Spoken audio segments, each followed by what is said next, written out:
Yes, let's start. Lilian, please take over.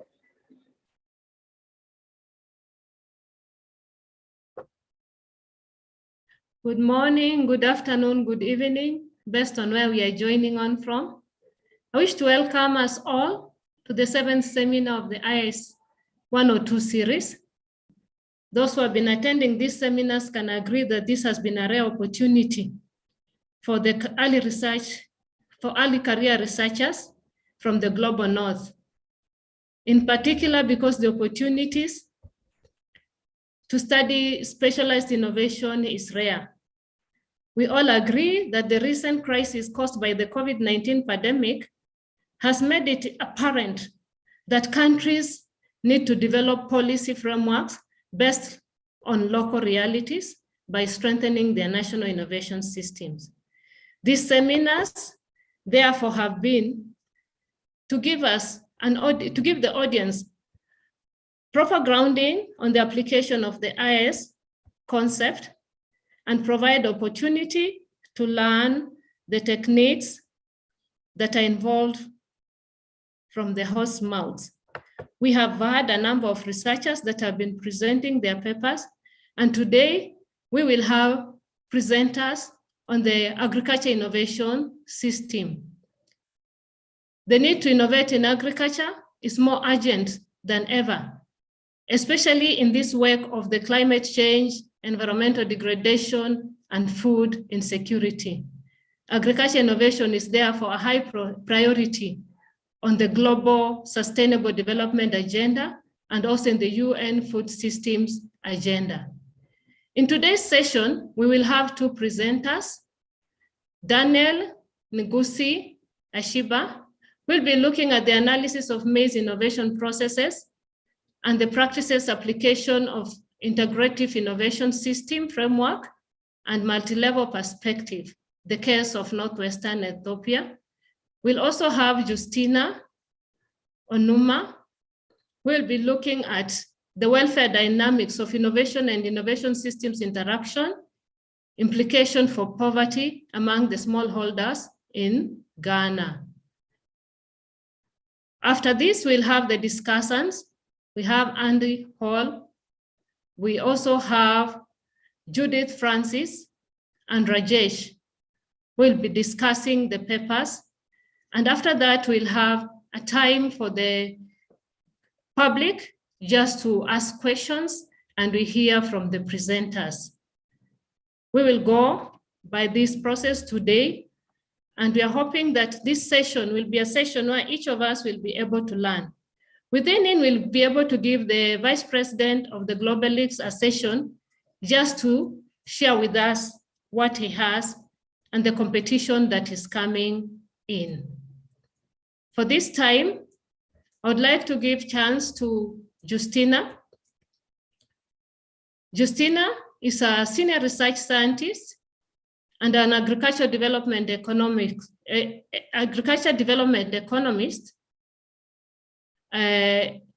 the Research Institute. And we find that she is now also doing her she's a doctorate fellow at the University of Ghana. And she'll be sharing with us what she's doing now. Justina, you're welcome. The floor is over to you. Thank you very much, Lilian. I'd like to share my screen now.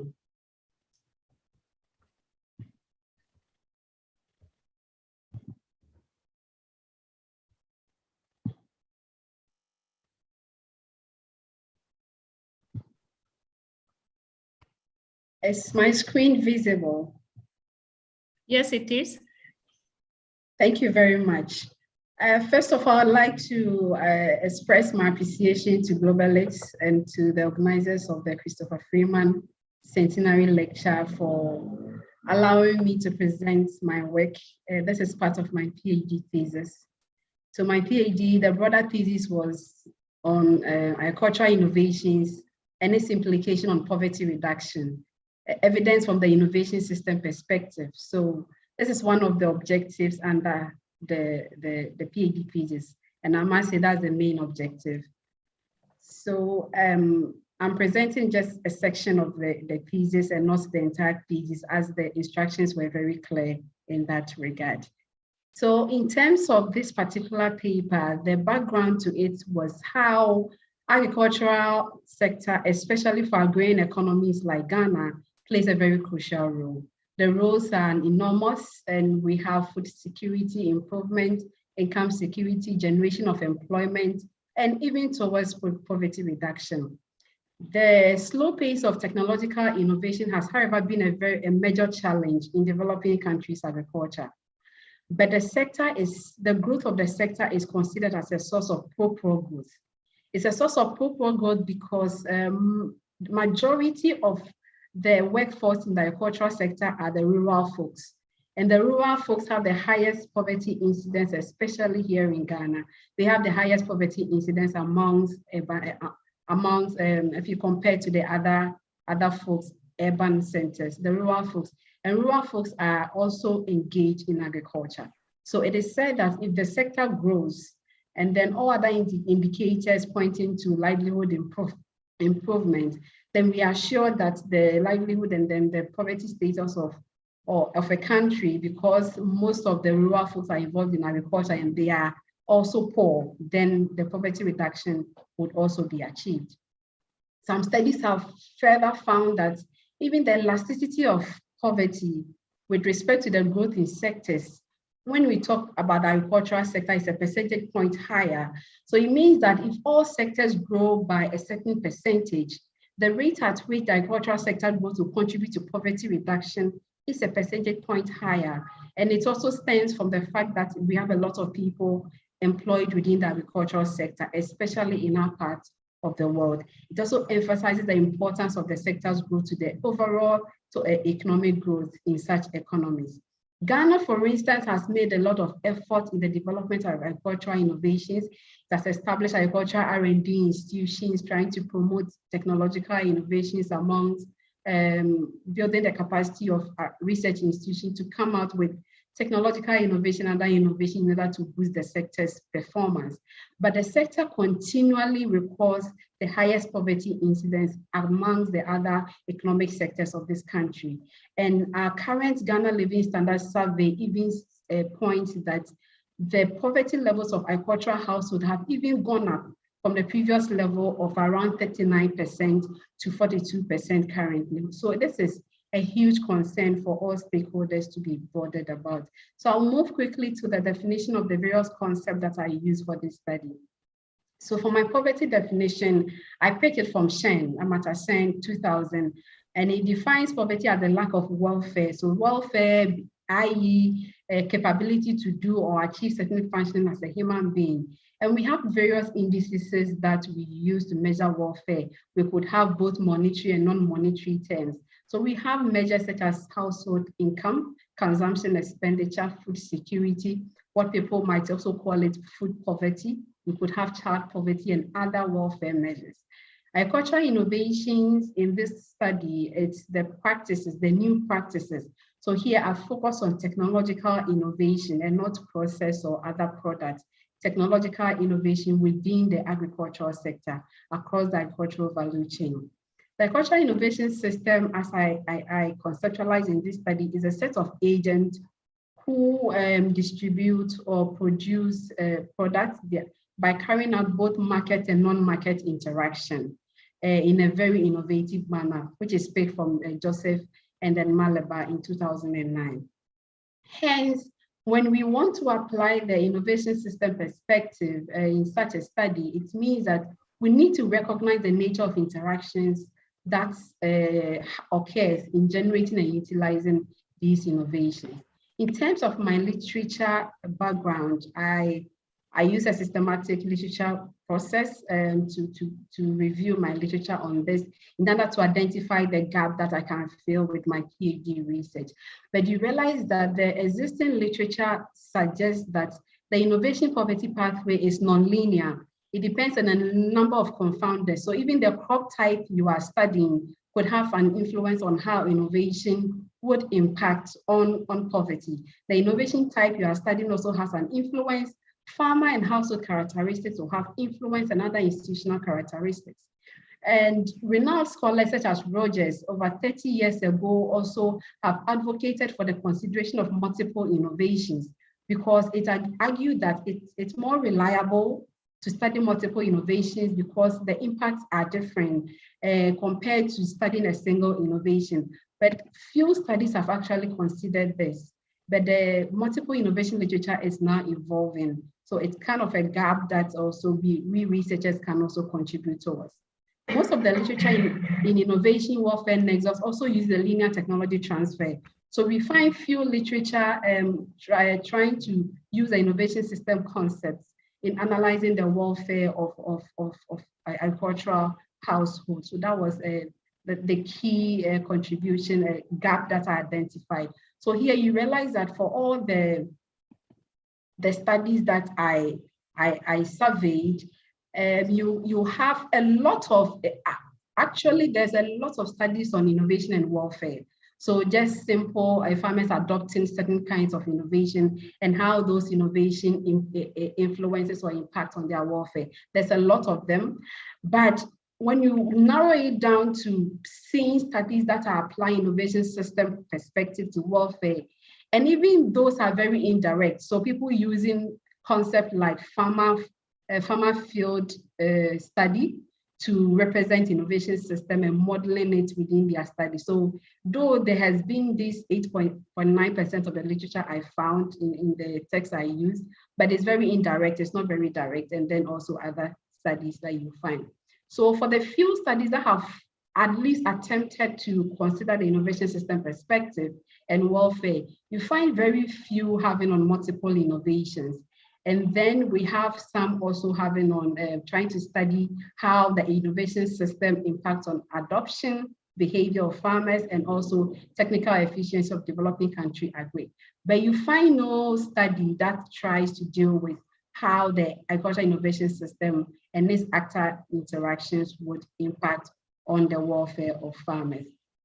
So while some innovation scholars believe that there is a need to develop a common methodological framework, especially in dealing with innovation system, others advocate for a more open and evolutionary approach. So it's like we don't have a one-size-fits-all measure to study innovation system. It's open, it's evolutionary, and that was a key motivation for the research approach that I used. And this has been propagated by Ludval and Fagerberg in their studies. So this study looked at the innovation warfare nexus from the innovation system perspective, where actor interactions are studied alongside cases of innovation and crops, as the literature has suggested that it's not linear, it depends on all these confounders. So the main research question is, what do agricultural innovation and the network interactions in the innovation system play in improving welfare, and what does these have, what implication do these have on poverty reduction among agricultural households? Specifically, this is the paper, this is not the objectives of the PhD pages, so this is just narrowing down to the paper that I'm presenting. So the first objective for this paper was to estimate the level of poverty among agricultural households and also analyze the welfare effects of agricultural innovations, and finally assess the effect of actor interactions on household poverty levels. In terms of scope, I studied, as I said, agricultural cases. So I used maize and cocoa. Cocoa because that is the major cash crop in Ghana. It's our major foreign exchange and our agricultural commodity. And maize is the major food security crop that we have in Ghana. For the innovation, I use informational innovation, production innovation using improved seed variety, informational innovation using ICT. So farmers who are linked to ICT have mobile apps that send them market information, production and weather information. And then also post-production innovation, which I use improved storage and processing. So the assumption is, the reality is that farmers do not adopt innovation in isolation. So there is a combination of adoption in these scenarios. So this is where we combine, so we have various regimes. So when you combine these 3 strands of innovation, you have like 8 regimes. And the 8th regime is what I call the non-adoption regime. So it was used as the base for the rest of the analysis. So the innovation system theory was used to conceptualize this study. So the key theoretical framework was the innovation system theory, using it to conceptualize the study right from objective 1 to the objective 4 of the main PhD thesis. But the sub-theory that I also adopted was the expected utility theory, which basically tells us that farmers will be willing to adopt certain innovation when they are able to measure their expected benefits. So if they see that they are not expecting any positive benefit from adoption decisions, then they will not adopt. So it lies in the expected utility theory. So this is more or less like combining an evolutionary economic concept of innovation system and also neoclassical expected utility theories. For the main conceptualization of the PhD thesis, this is the actor interaction. So these institutions and actors interact, and their interactions result in the generation of certain innovations. These innovations will be adopted by agricultural households, but depending on certain characteristics of the household and farmers, as long as network interactions. The first outcome of this adoption decision is the productivity effect, where the productivity effect will also generate into farm and other revenue, farm revenue or income, then food availability in case the crop is a food crop. So all these translate into expenditure. So the welfare measure I used was the expenditure approach. So you could have farmers spending their incomes on food and non-food expenditure. And then we have our total expenditure. And all these will translate into our poverty effect. So this is one strand of the PhD thesis, which is a paper I've published in Innovation and Development already. And then the rest are also other, so this is also another objective, that studying the adoption behavior using network interactions and other drivers is also one paper. And then also the productivity effects is also one paper. Then the welfare paper, which is what we are discussing now, is also another paper that I'm considering submitting it to a journal soon after I get comments from this particular seminar. So for the methodology, the general PhD thesis was mixed method. I combined both qualitative and quantitative approaches to study. But for this particular paper, it was designed purely quantitative. The data used was the Ghana Socioeconomic Panel data, the first 2 waves of it. And then the total observation used was 3,486. That is broken down for these cocoa and the maize households. For the methodology in measuring, or let's say quantifying innovation system, the literature, the few literature that you find in applying innovation system quantitatively in models, you realize that they use the indices from social network analysis. So the engine values of the various actors that they study, and then also the collective index. That's what they use to represent innovation system. I've also found studies that use the various domains of the agricultural innovation system. So they have indices such as scientific publication, agricultural policy cost, and all these proxies to represent the innovation system. However, there was a challenge in adopting strictly any of these because the data was using for the main PhD thesis was a secondary data. So I didn't have the liberty to do a social network analysis using that particular study. So I had to go to the field to do a qualitative study from a primary data to do a social network analysis. So that's another objective on its own. But there's no way I will be able to use that indices, those engine values of the social network analysis of the actors and the interactions to model into this current quantitative data because they are not the same. So that was a challenge. And then also looking at the data, using these, I thought was a bit also limiting. So what I decided to do was also to now kind of delve into the core action that defines innovation system. So what is the core action defining innovation? That is interactions with actors. So farmers will have interactions with individual actors in the innovation system. Then I said, okay, let me go a step further to generate a composite index that measures this intensity of interactions. So we have farmers interacting with individual actors at the individual level. Then we have a measure, an index measuring the intensity of this interaction in the innovation system. So for the econometric model, in trying to estimate the welfare effect, I use a multinomial treatment effect. And this model was used because it addresses both endogenous selection biasness and it accounts for both continuous and binary outcomes, because our welfare outcomes had both continuous variables and also binary variables. So the introduction to this model from this study is this particular index you see here. So for the ZI are the vector of explanatory variables that are influencing welfare. We have the innovation set of innovation indicators. Then our AI is a set of individual farmer-actor interactions. So farmers interacting with financial service actors, market actors, farmer-based organization, policy support, non-governmental organization, and extension services, those individual actor interactions. So now the key innovation system index is a summation of these individual interactions, which was from a score of 0 to 6, depending on how intense a farmer interacts with actors within the innovation system. So this was our measure of the agricultural innovation system interaction. So in our findings, I'll go very brief on the findings. So for the poverty estimation, I use the Foster-Topic model to estimate the poverty head count. So here you find out that over the 2-year panel, the poverty incidents have been reducing, but cocoa farmers have lower poverty incidents compared to maize crop farmers. So it means cash crop farmers are less poor compared to food crop farmers. So in terms of the various innovation and its effect on the welfare, for informational, the subscript 10, 1 represents adoption and 0 represents non-adoption. So the I is informational innovation, P is post-harvest, V is the improved seeds variety.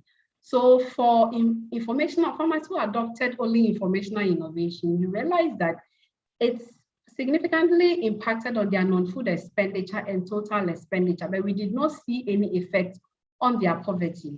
For farmers who adopted the combination of improved variety and informational innovation, it also improved their total expenditure and non-food expenditure, but we realized that their poverty effect was equally non-significant. Now, when we come to the full adoption of the 3 complementary suites of innovation, it significantly influenced the farm income positively, the food expenditure positively, though non-food expenditure was not significant, total expenditure was. Then we see that the poverty effect, so being non-poor, so here the poverty 1 is poor, 0 is non-poor. So being non-poor was equally significant.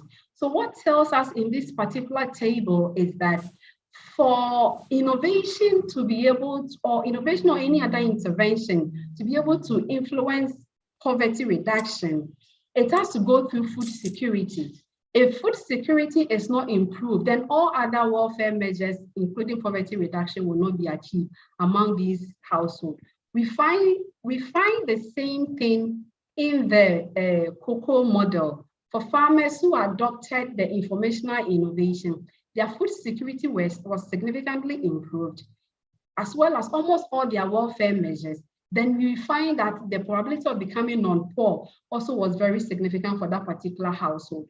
So, but then when we look at this particular information innovation and improved seed variety, though it influenced non-food expenditure, we still find a similar trend here as poverty being non-significant. So here it's also emphasizing the fact that it doesn't matter whether it's a food crop or it's a cash crop growing household. if the particular intervention is able to improve the household food security, then we are sure that our poverty levels would also be significantly affected. So in terms of the actor interaction effects on poverty, it was very significant for maize-growing households. So we find that maize-growing households who interacted more with market actors, financial service and extension, there was the incidence of being on, for the high probability of being on call for these households. And then also the intensity of interactions in the maize innovation system also reduced the probability of a household being poor. So it was associated with non-poor outcomes for these households. So farmers who had greater intensity of interactions within the innovation system were more non-poor than farmers who did not have stronger interactions or even no interactions in the innovation system. So this is a summary of the findings and how it plays out. So the green tabs are what I call the expected effect of innovation or innovation system. So, and then the orange ones are what I call what is not expected. So we would expect that adopting innovation will improve on all welfare outcomes. That is the green, and then the ones that are orange is what we do not expect. Here you realize that the orange tabs overshadow the green tabs. It means that our innovation agenda or our various innovations that farmers are adopting, though it is some way improving upon their welfare, but we are not seeing the full effect as we would expect. And this is a call for concern for all stakeholders involved. Because if we want to drive agricultural growth that will propel overall economic growth, we know that innovation is something that we cannot leave behind, especially when we are talking about the fourth industrial revolution. So it is something that stakeholders will need to also take note.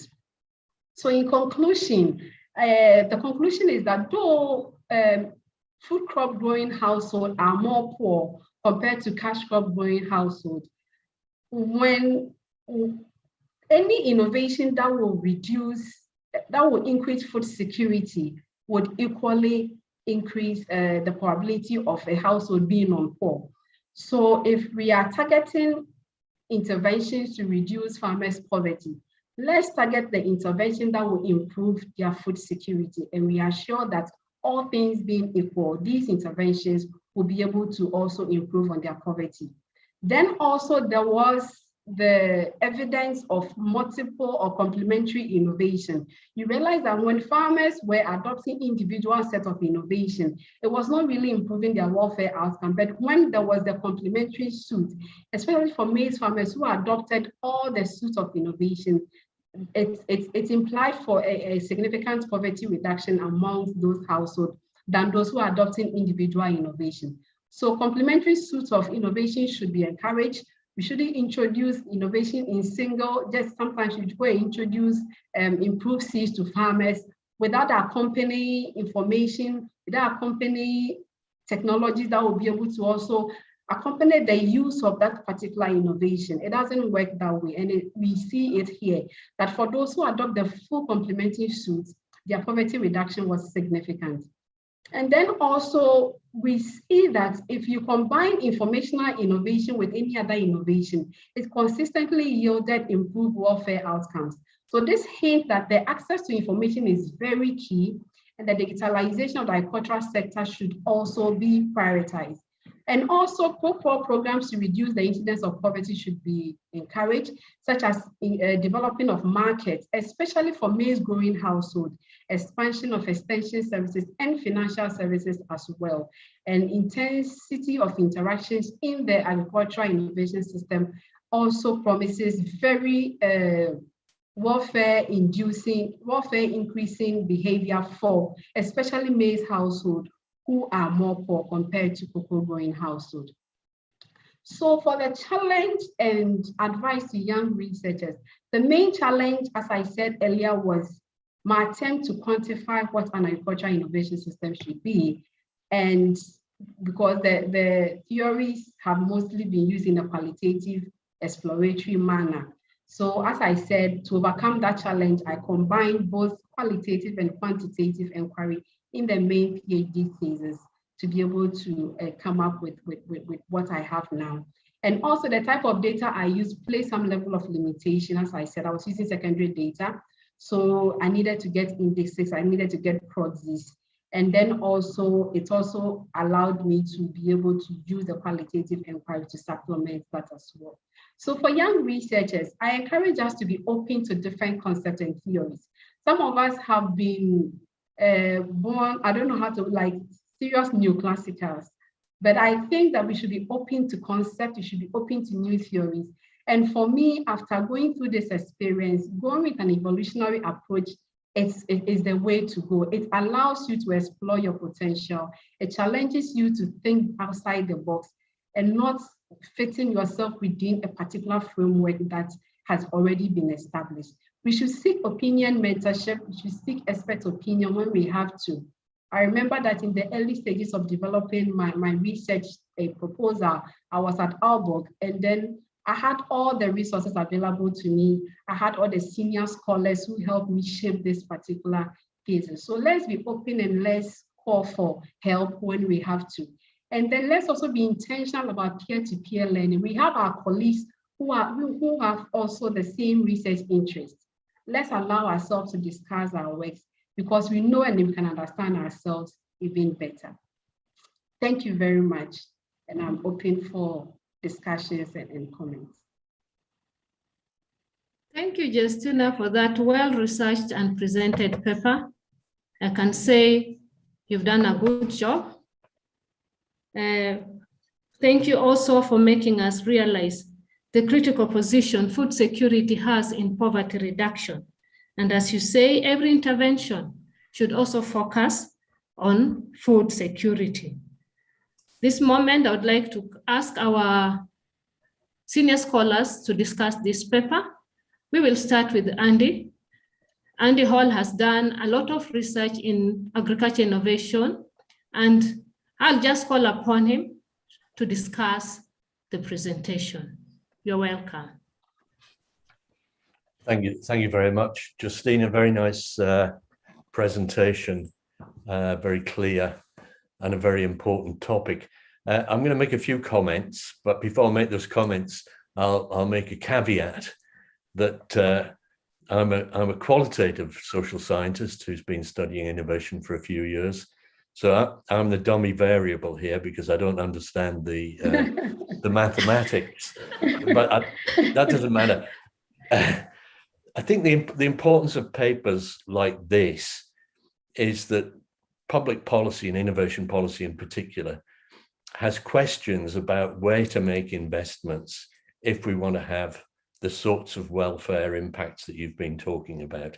And we need to know the role of technology and how it can have differential impacts on different social groups and different sorts of welfare impacts. That's important, and there's been a lot of work done on that. But the more important question for me is where does public policy invest in innovation capacity? So in other words, where does it invest in the innovation system? And of course, historically, we've done that by investing in agricultural research or agricultural extension. But what we know is that the innovation system is much more than those innovation inputs and pipelines that its original thinking suggests. It's a much more complex web of interactions that you talk about, but it's also about the institutional setting, the national style of how innovation is done, the sorts of capabilities that are available. And so it's a really important question to keep us honest in our innovation investments, to know that they're leading to welfare impacts. But here comes the rub. And of course, it's the rub that you've described very clearly, that most national data sets are not framed by an innovation systems perspective. They're framed by earlier economic theory perspectives. So looking at expenditure on R&D or number of extension officers and you know, the usual economic impact assessment of technological change. So I mean, I think you had a really good stab at trying to come up with some indices of this, what did you call it? Agricultural innovation system interactions. I think you made a really good job of that, and you were able to show that where those were strong, you had strong welfare impacts. But I think sort of moving ahead, and this is not so much for you, but for our community, we need to think how data sets at a national level can be collected so that we really get a better understanding of innovation systems and innovation capacity. So yes, the interactions between farmers and others, but also, you know, how are priorities set? How are results evaluated? What's the institutional setting that determines patterns of innovation activity? A whole raft of stuff that innovation systems points to, because then the power of these qualitative tools could really be applied to that policy question that I raised at the beginning of where do we invest in innovation systems to have welfare outcomes, and what sorts of innovation system do we need to drive food security, inclusive development, sustainable growth, all things which, you know, we now know are increasingly important. So that's more of a call to the community rather than a critique of your paper, but congratulations on your paper. A very nice presentation and a really good and important piece of work. Thank you very much.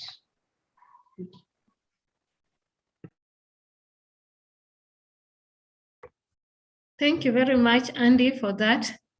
Now we'll hear from Judith.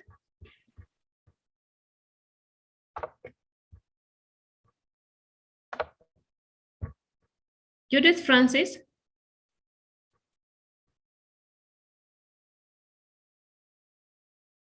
I was talking, but I was muted. Sorry, Lilian. Forgive me. Welcome, Judith. Forgive me. So, okay. so let me go back to how I started. I wanted to thank Andy and thank Justina and of course Rajesh and the team, and to indicate that I will build on what Andy said, because I when I read Justina's paper, I was so impressed with it. It was so easy to read. I say well written, sound theoretical and methodological framework development in terms of the survey participants, the variables, important issues are addressed. What I like is that Justina has pointed out it's no single innovation that will make a difference in the lives of farmers, and the issue of multiple interactions. And this is something that we have been promoting for several years. And I would like to advise the young researchers, look into the work that the World Bank has been doing, look into the work that the FAO Tropical Agriculture Platform has been doing on innovation and agricultural innovation systems and building capacity. And then the other issue is the policy relevance. As Andy was saying, where should we put our investments? And a lot of times we talk about, when we're talking about innovation, we talk about learning and the capabilities. So I would like to see some aspects of how the farmers learn excuse me, sorry, build capabilities for change. Sorry, apologies for that. Another issue that I picked up in Justina's paper, besides the interactions with the financial services markets, extension, etc., and the important role that plays in the whole poverty alleviation and household food security. It was the issue of the policy support measures that the government had in place. and actually flagging those was important. One other thing I liked what Justina did is she made the difference between the cash crop, cocoa, and the food crop maize, also indicating that the whole innovation dynamics around these commodities would be different and need to be factored in. And why we also need to look at is that historically the cocoa would have had a lot of investments in terms of R&D, etc. But the added value stopped at the farm level. Whereas with the food crop, now you had the opportunity for adding value, looking at markets within Ghana, and well, I do think beyond.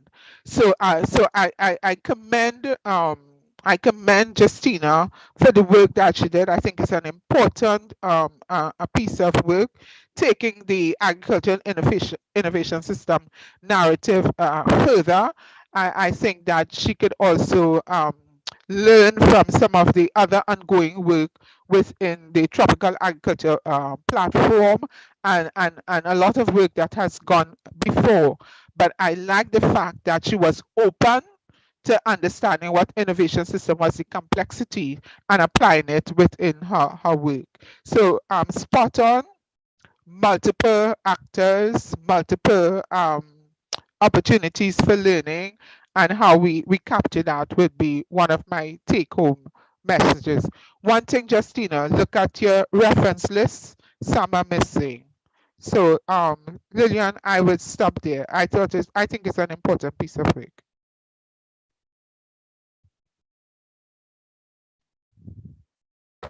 Thank you very much for Thank that you. comment. I can see Andrew Roberts had a comment for Justina. Maybe you could just give this comment aloud, Andrew Roberts, so that we can hear the comments from Justina before we move to Daniel. Thank you very much, Justina. I think I echo Andy and Judith praise of your work. I think you're moving in a very positive direction. I wanted to hear more about the farmers that you see as most innovative. You know, is there something that stands out in these people, or something they had before that enabled them to take advantage of the network actors that were around them? What could you give us an idea? Because maybe there's something that Andy could say, okay, we need to invest in these kind of capabilities in the families that allow them to take advantage of all these other investments that are going around. You know, we need to look at their agency. We need to look at facilitating. Maybe they're part of organizations that enable them to do that. If you could talk more about them as a group, if you have any insight. Thank you very much. Can I just say something? Just before you comment.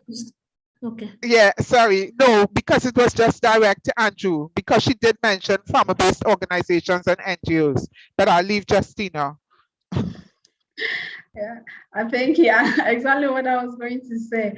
So when I did a qualitative inquiry, it wasn't just about doing the social network analysis. It was also to kind of bring more insights into the quantitative result I was obtaining. So you realize that some of these farmers who adopt a lot of the innovations, non-governmental organizations are very prominent within their area. So they kind of build their capacities, they have programs with them.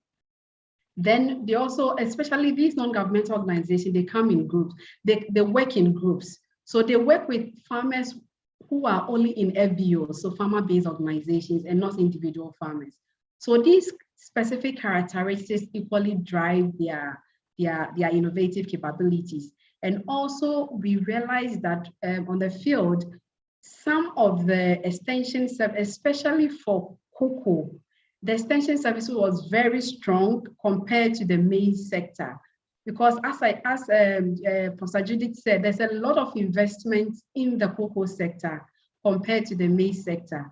So all these kind of characteristics and enabling environments increases their innovative capabilities.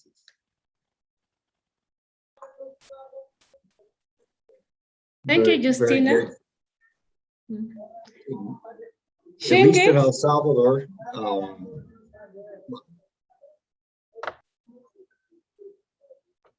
Go ahead, Andrew.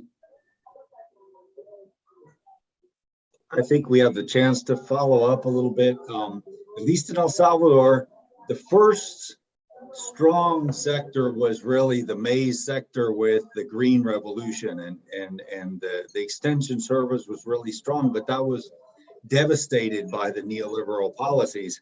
Yeah, and then you had focus on cash crops like the current ones, like cocoa. And the other questions, I've also found the most innovative farmers sometimes are the people that are outliers. They have a little more resources. They weren't actually involved in NGOs here, but they're a little bit bigger. They have more capabilities. Does that subset of people exist for you? You know, the NGOs work with the poorest generally, although the people that take advantage of them are not always the poorest, but there's some people that are outliers that are doing more private things that have a little, do they exist in your case? Yes, rightly so. We have commercial farmers, and these commercial farmers, mostly, they don't even need the NGO support because most of them are highly educated. They have the resources available to them. They can buy technologies. They can expand on their farms. Even a commercial farmer can buy a tractor on his or her own. But these smallholder farmers need to rent tractors, more or less, if they have the resources. So yes, those outliers exist. But the Ghanaian agricultural sector is made up of almost 80% of smallholders. So they are our focus. They are our key. So usually if you're doing interventions and you want to use the experiences and then the capabilities of these commercial farmers, it does not address well at the local level because it doesn't address to the majority of the farmers that we have here in Ghana. Yeah. Thank you, Justin. Thank you, Andrew, for your comments. Shingundu, maybe you can just give your comment 1 minute before we move to the next session. Okay.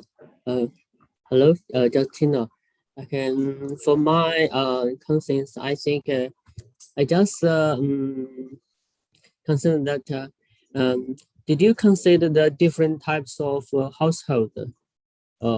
Because I think different types of household, such as the subsistence household and the you mentioned the cocoa farmers, because they are more developed than the crops farmers. So maybe they have different motivation or the priorities, because for the traditional farmers, maybe the most important priority is the food security issue. But for the cash crop farmers, they may be passion more income or the currency revenues. So do you consider the difference to drive the engage in the agriculture innovation practice? Do you consider this difference? Thank you. Okay. Yeah, thank you, Shingo. One characteristic that stood out in your question is that they might be food crop farmers might be more interested in food security than income security. But you realize that in the findings when I was presenting, the same impact of innovative behavior in terms of the pathway to poverty reduction was the same for food crop farmers and for cash crop farmers. So it tells us that no matter how different that we see this household, that the food security component is very key. So it doesn't matter whether the person is cultivating food crops, and mind you, the food crop that these farmers produce, they don't just consume all of them. They sell some for income as well. They sell some for income. And then also these cocoa farmers, you realize that they don't just plant only cocoa. Mhm. They also have other food crops that they are producing. But in Yes. my study, what I was careful to do was attribution. So I made sure that all the cocoa farmers I subsampled, I took them, I conditioned them based on the fact that they do not produce maize. And Mhm. all the maize farmers, they do not produce cocoa, but they Yes. can produce other food crops. So we have Yes. cocoa farmers producing cassava, cocoa farmers producing other food crops. So the welfare maximization behavior, it's almost similar across these households. They need food, they need to be food secured.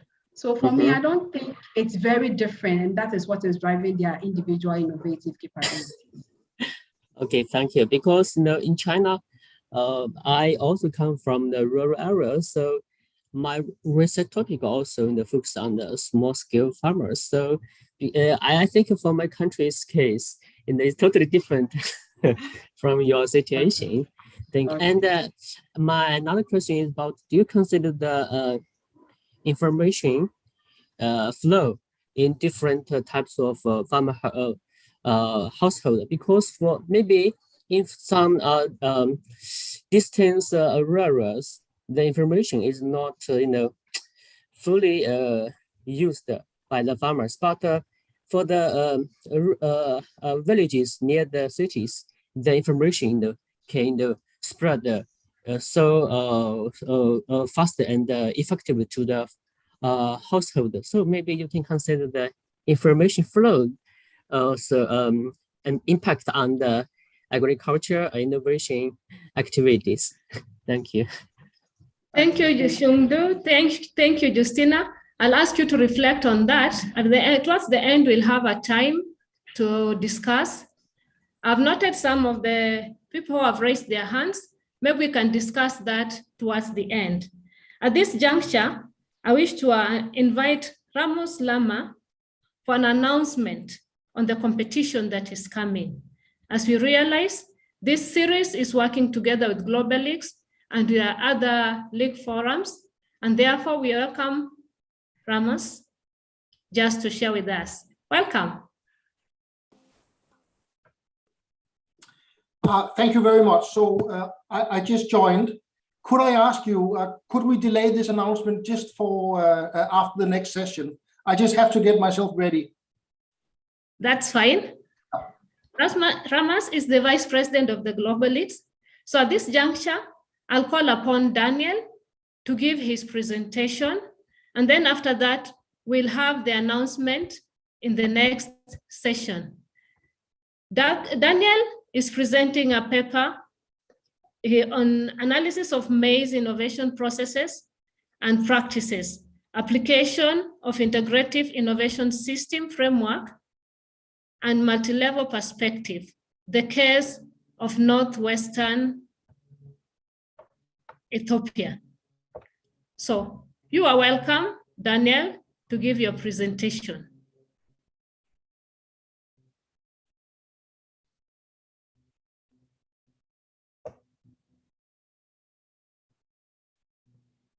Daniel?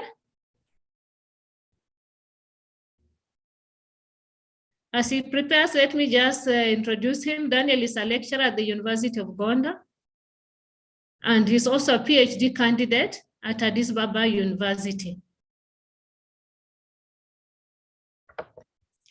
Daniel? Daniel, are you in? I think he's joining. We went off. Oh, he went off, huh? He's joining, yeah. Let's just wait for him to join. In his study, Daniel applied an integrated framework of technological innovation system and multi-level perspectives in the context of maize innovation in Ethiopia. We find that he used this to identify the problems which hinder the development and dissemination of radical agriculture innovations. Daniel, you're welcome.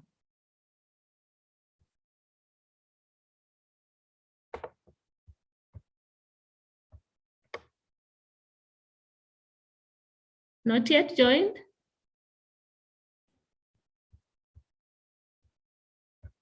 Yeah, I think Daniel has a connectivity issue. He was coming in and going out. Okay. Let's wait. Meanwhile, if Erasmus is back. No. Meanwhile, we can ask Habata after Maria. You have a comment? Talking to Daniel, he has got a problem. Yes, Habatariam. Yeah, I'm calling. Habatamarian, sorry. Yes, you are right. Yes. But I'm calling you to Daniel. He told Yes. me that he has got a problem, a connection problem. Mm-hmm. He will come back soon. He'll be coming back soon. Okay, thank you for that. George, you had a... Meanwhile, George. Let's have George, then Yes. you can hear from you. Yes, thanks very much. Mine is a very quick one. First, congratulations, Justina, for the excellent paper and presentation. My question is just to ask Justina and, of course, all of us, how best we can engage with policymakers so that such papers really become the basis for evidence-based agricultural policy formulation and implementation part of the world. How best can we do this? Thank you. Thank you, George, for that comment. As you say, it's for all of us to reflect on it. Maybe Justina, if you have a comment on that, as you reflect. Sorry. Can I ask some questions? Yes, please. For the previous presenter? That's fine. Okay. Thank you, Justina, for your nice presentation. By the way, let me introduce myself. I am Abtamara Masafa, PhD student in Makerere University. I'm doing in agricultural extension and rural innovation. The question that I have for the Justina, she used a multinomial model. That multinomial model needs categorical variable. But I didn't see that categorical variable clearly for her dependent variable. Then her independent variable could be continuous variable or dummy variables. But I kindly request her to revise or to see that model. When I come to her conclusion, she tried to put the implication rather than what she could conclude from her research finding. That is what I have a doubt from her presentation. Otherwise, the rest are very fine. Thank you very much for your comment. Judith, you need to Oh respond yeah, to this yes. I liked George's question, and I want to admit that when I read the paper, I kept saying, well, how can policymakers benefit from this information? And what we have to appreciate is that we are writing for academics to review, and the policymakers have a totally different priority. So this information has to be synthesized and packaged in a way that policymakers could appreciate. So a one-pager or a two-pager with zeroes in on the fact that innovation impacts on poverty alleviation, food security, and these are the things that work. And these are the things that we need to put in place. Any 9-page, 12-page, and I'm glad that George raised it, but George always raises policy issues. This is some of the things that we researchers and everybody else should be thinking.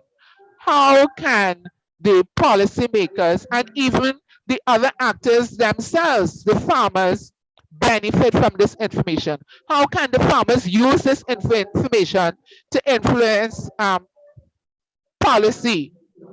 Okay, so it's not only the policymakers, but how can the farmers themselves use the information generated through this research to influence policy? How can the researchers use this information to influence policy? And I think it comes to the paper that Daniel is going to present in terms of nudging the system. How do you get the system to move? Because all policymakers want to find areas to earn more income and lift their people out of poverty and provide food. And if we have information that is policy relevant, we need to bring it to the ground. So the nice charts and everything that we love, great, published paper, but to get to the policymakers, only the critical information. And we should be thinking policy relevance all the time. Thank you very much, Lilian. Sorry for talking too long. Thank you, Judith, for that. I can see Daniel has joined. Daniel? Yes. Yes. You're yes, welcome. It's your time. The floor is over to you. Thank you. Sorry for the inconveniences. Let me make a presentation. Okay. This work is part of my PhD work. Have you seen my slides now? Yes, Daniel, you can see your slides. Okay, good. This paper is part of my PhD work. I am doing on maize innovation system analysis as well as a dissertation. So this one focuses on the evaluating and understanding the maize innovation system in the state area.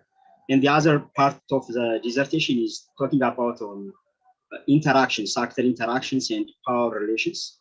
And the other aspect is to study the scalability of innovations with systemic perspective. So this is the overall issue of my dissertation. So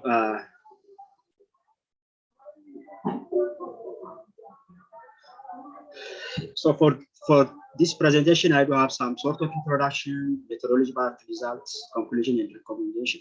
So as an introductory, innovation in agriculture is very crucial so as to achieve our food security issues, particularly in our country, Ethiopia. So we need to double our agricultural productivity so as to increase smallholders, the producers of smallholder farmers. So developing countries need to dramatically increase agricultural innovation, and even not only the innovations, but also we need to increase the use of technologies by farmers. Despite Ethiopia have changed different approach in its extension system, significant change has not been achieved in the provision of advisory service. So the paper is, focused to understand, or the purpose of this paper is to understand and evaluate radical agricultural innovation processes and socio-technical transitions in the context of maize-based farming system. So my issue is, one, to look at the technical aspects, the technological issue, and to integrate with the socio-technical transition, taking maize as a case, that means taking maize as a commodity. So this paper adopts integrated sectoral or technological innovation system approach with that of the multi-level perspective. So focusing on a single innovation, trying to look the whole system reconfiguration, that means. So agricultural innovation system approach, it has the capacity to afford to have a more holistic understanding to analyze innovation process. So meeting global challenge requires not only higher level of innovation, but also changes the direction of innovation. The big issue is here, how to build an innovation system which supports such far-reaching societal goals is, the big issue that we need to address. Researchers in agricultural innovation process, mostly they used structural analysis, that means to map factors, to identify their interaction and the like. But this approach doesn't give us the whole or holistic understanding of the system. So structural analysis has to prove to be inefficient. And then after that, different scholars come up with a functional approach again. Functional analysis also failed to provide a comprehensive analysis. Taking this as a gap, a coupled functional structure analysis emerged as an integrated policy framework to understand both the structure and at the same time the function. That means integrating functional aspect with that of the structural issue. But again, this functional structural approach tries to look only the system. This approach has been criticized for being inward-looking and not sufficiently incorporate sustainability transitions or socio-technical systems. These socio-technical transitions are, they are processes which are external to the innovation system. They may affect or they may influence the success or the failure of the innovation system.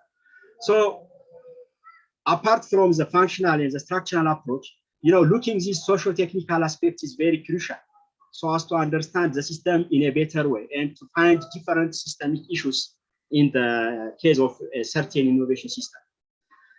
So particularly in Ethiopia, existing innovation studies mainly limited to the structural analysis. These are some of the authors who are doing on social network analysis, and some they are doing on functional analysis. And recently, some are doing to couple the structural functional analysis, regardless of sustainability transition.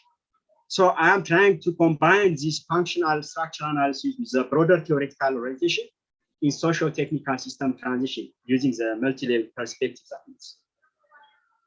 So furthermore, this study stresses to look the influence of one innovation to the other innovation. So this approach is some sort of innovative approach, which would fill the research gap in understanding radical agriculture innovation process and socio-technical transitions. So doing such kind of research may help us, to have a more empirical work to increase our understanding on this very interesting topic. That is. So this study tried to answer how do major innovation emerge, how they disseminate and change the socio-technical regions. Therefore, as an objective, the study tried to identify systemic problems that hinder the development, dissemination, utilization of radical agriculture innovation techniques. As a concept, we don't have innovation, but the best thing is that of the radical agriculture innovation. When radical agriculture innovation refers to, those innovations who can bring a big system change or which change the current system. So, so I am looking those innovations which are very radical. That is. So these are some of the concepts and the definitions in the paper. The theories, I am trying to combine different theories: innovation system theory, that of the system of innovation approach, and the evolutionary approach within that of the multi-level perspective. So in systems research, it is common to have structure, function, and systemic defect or systemic failure. When I talk about system structure, I mean, I am looking the actors, I am looking the interactions, I am looking the institution and the infrastructure of the system. And when I talk about function, the functions of the system, that means the internal function, the knowledge development function, the knowledge dissemination or diffusion function, the market creation function, the resource mobilization and legitimate creation functions. Systemic failures are, those failures which are, for example, this may be institutional failure. This may be interaction failure, directional failure. So there are actually different studies which try to understand or which try to integrate innovation system with the evolutionary approach. But, for example, some research, they integrate innovation system with some aspect of evolution. That means, for example, they may relate with niche level only. And some try to look to integrate innovation system with regime factors only. And some others also try to integrate innovation system with the landscape factors only. But I am trying to integrate all these socio-technical transitions factors, that means the niche, the regime, and the landscape factors, trying to integrate with the innovation system. So I am looking or trying to integrate this in the same way. So when you look the conceptual framework. These are the system functions here, agricultural innovation system functions and structures. So the existing 7 functions are common in innovation literature, like the entrepreneurial, the knowledge development, the knowledge exchange, knowledge dissemination, guidance of change, market, resource mobilization, and creative legitimacy are, the most common functions in our literature. So I am trying to add other more functions, especially in the agricultural aspect. So we need to have creating coordination and scaling of innovations.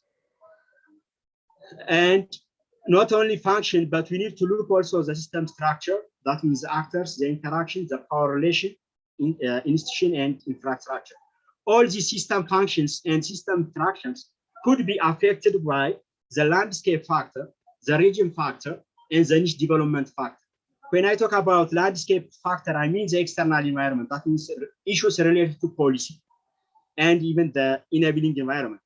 When I talk about region factors, issues related to governance, particularly, and niche development factors, the willingness of the users, that is, the users of the innovation, the knowledge, the capacity of the knowledge to harness the innovation regarding the user patterns, and the power relation or the network of actors related to that innovation. So having this framework, I am trying to look the maize innovation system in a specific area.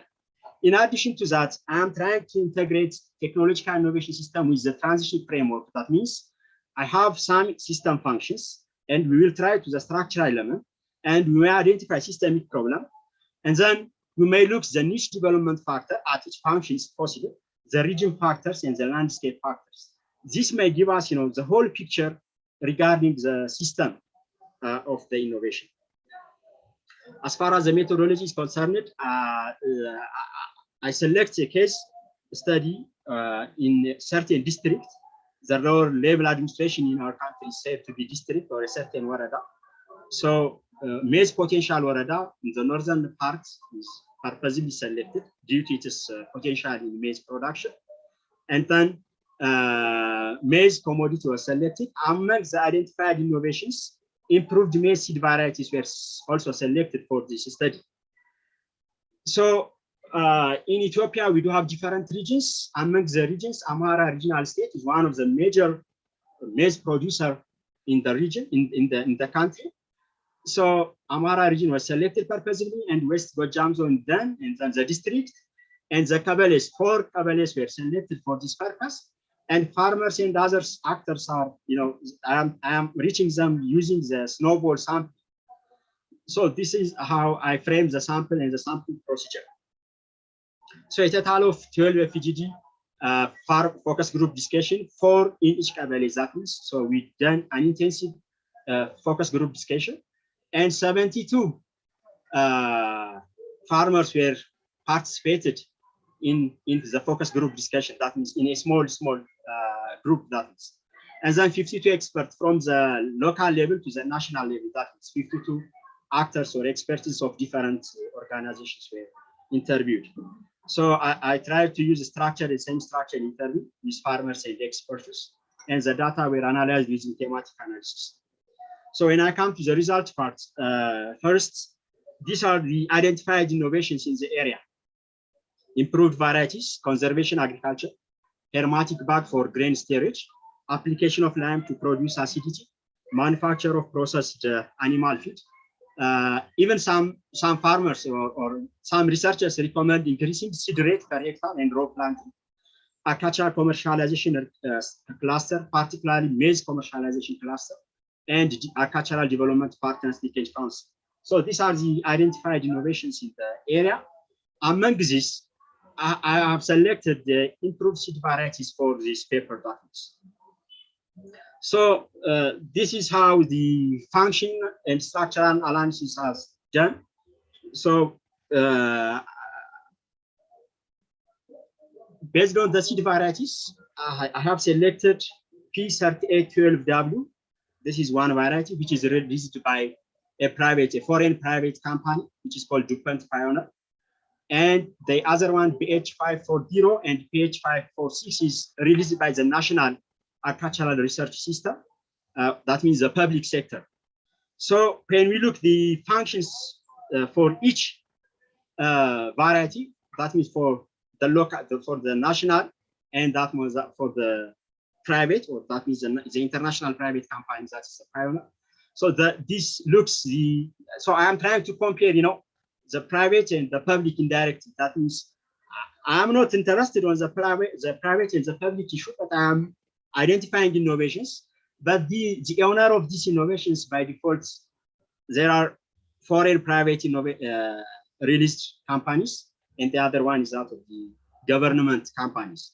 So in the case of this one, the entrepreneurial, the knowledge development, knowledge exchange are, the very low performance in the P38112. That means in the DuPont Pioneer company, these functions are extremely low.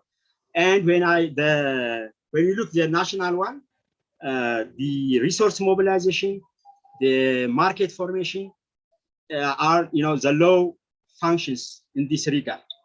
So now let's look each in detail. For example, entrepreneurial function in the case of BH54, that means the public company, this one.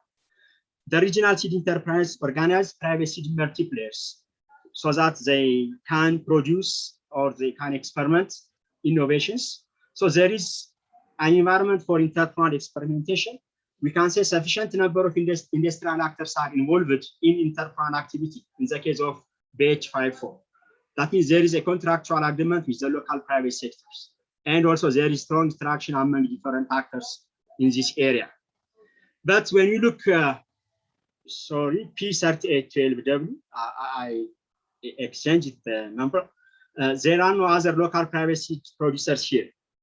This variety is released by DuPont Pioneer, which is an international company.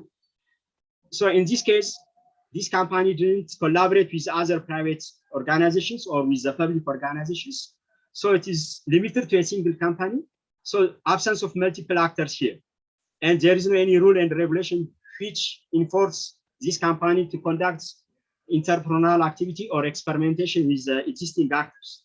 So only DuPont Pioneer is responsible for multiplication of this variety. So this company focuses exclusively on production. So weak entrepreneurial activities are here. So the level of innovation that expected to come from some other industrial farm is negligible in the case of the DuPont company, DuPont Pioneer company.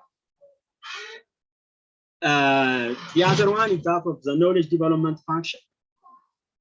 And again, when we look at the knowledge development function on the DuPont Pioneer,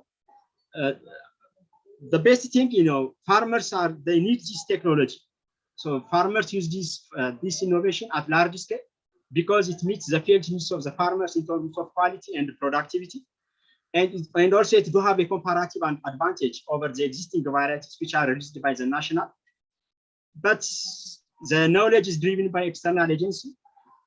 So niche and region level actors have the opportunity to participate in the knowledge development. So the basic seed comes from abroad. The only thing the company do in this country is, they multiply this innovation and they sell for farmers.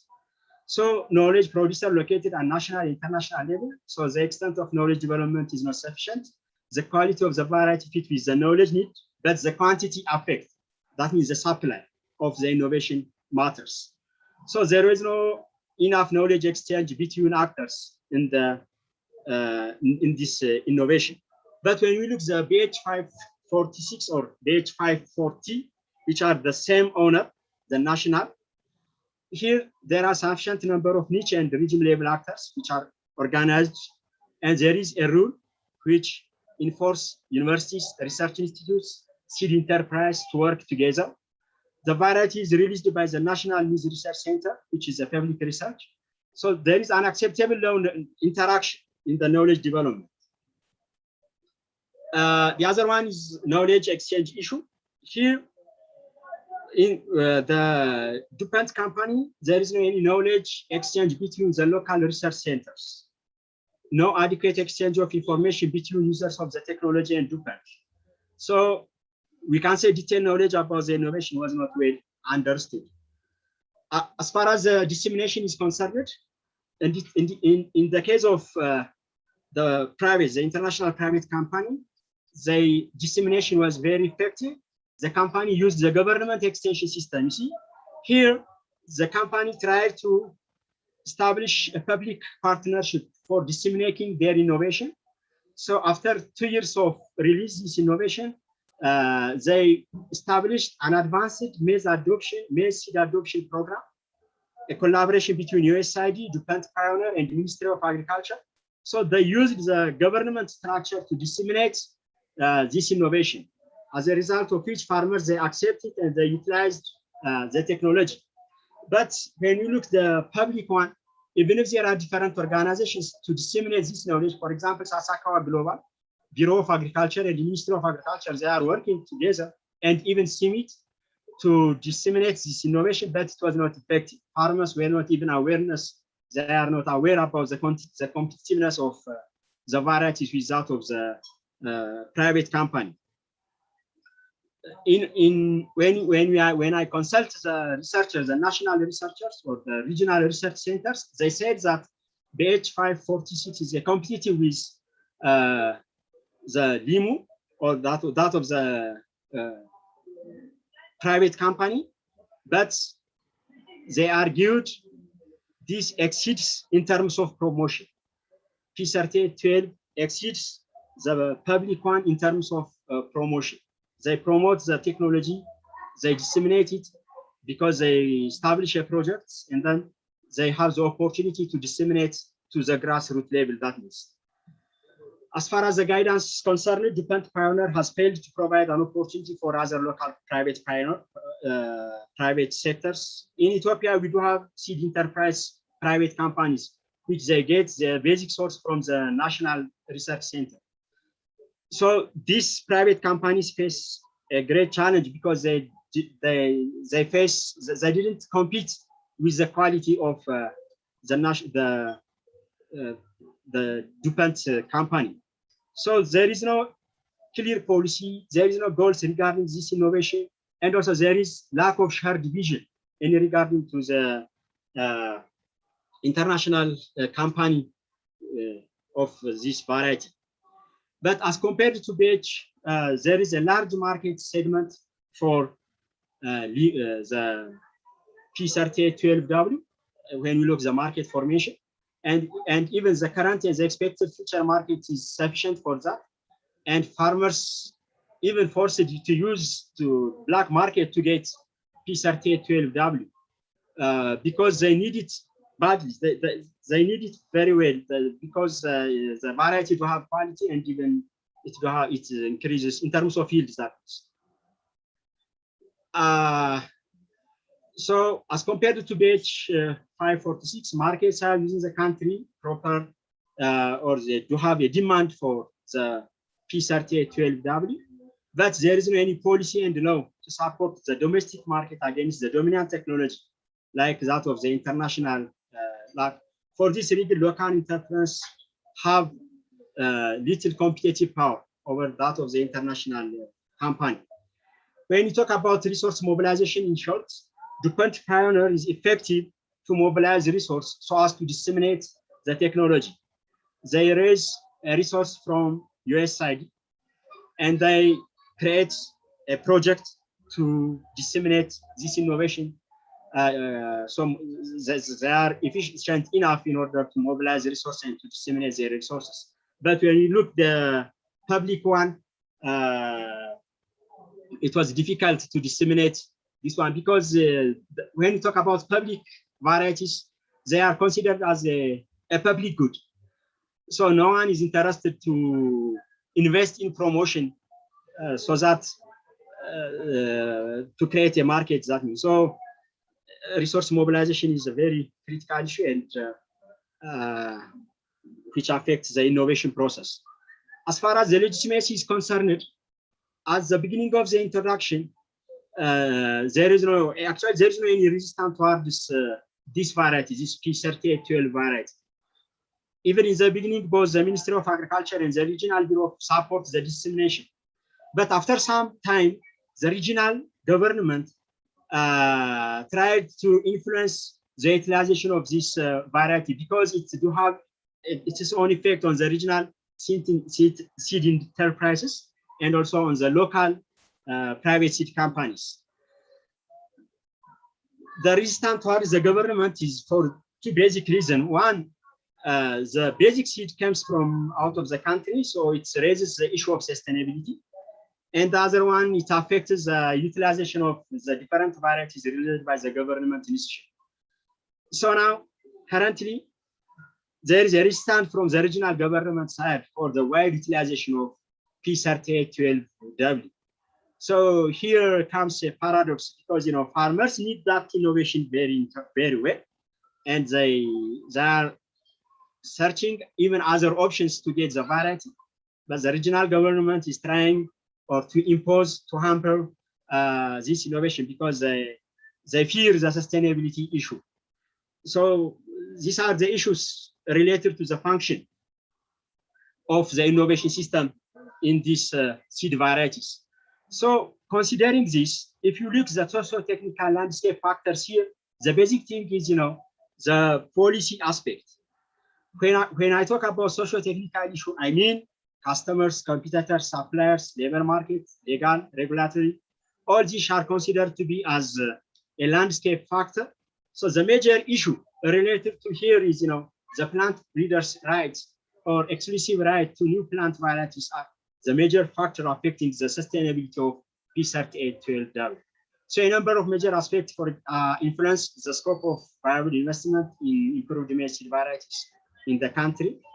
Not only the policy issue, there are also other factors like that of the infrastructure issue also. Some of the landscape factors affecting the system of maize varieties in country. So we need to have policies to promote and regulate the production and the multiplication of improved seed varieties. But in the country, these policies are still at an infancy stage. Currently, the country totally dependent on imports of P3812W for production and multiplication. This highly influences the sustainable provision of this innovation.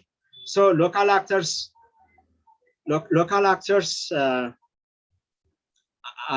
pinned out this problem as the main current bottleneck to their production of maize. When you look at the socio-technical region factor here, when I mean socio-technical region factors, I am focusing on the governance, which need to improve for the directive and the institution to work effectively. So here, major bureaucratic problems for accessing improved seed varieties, particularly for P3812, is affecting the accessibility of the innovation. Here, we do have different regimes that influence the potential success of seed varieties. Regimes like Bureau of Agriculture, the Regional Bureau of Agriculture, the Regional Seed Enterprises, the Regional Research Centers. All these are, they have the power to influence the innovations in maize production. If we compare, I don't know how much it is visible for you. I am trying to compare the regime of the P3812 with that of the BH540, that means profit-oriented private company, and that of the public one. For example, P3812 is governed by a profit private company, and only it is a single actor in the whole, in the knowledge generation, in the dissemination.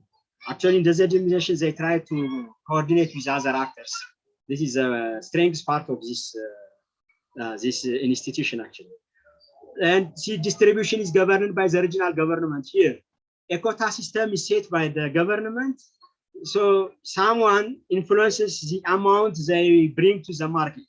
So this is a very danger for the development of the innovation now. So actually, they do have efficient management for production and multiplication of quality seed. But the problem is no private and public actors initiative, particularly for this knowledge development.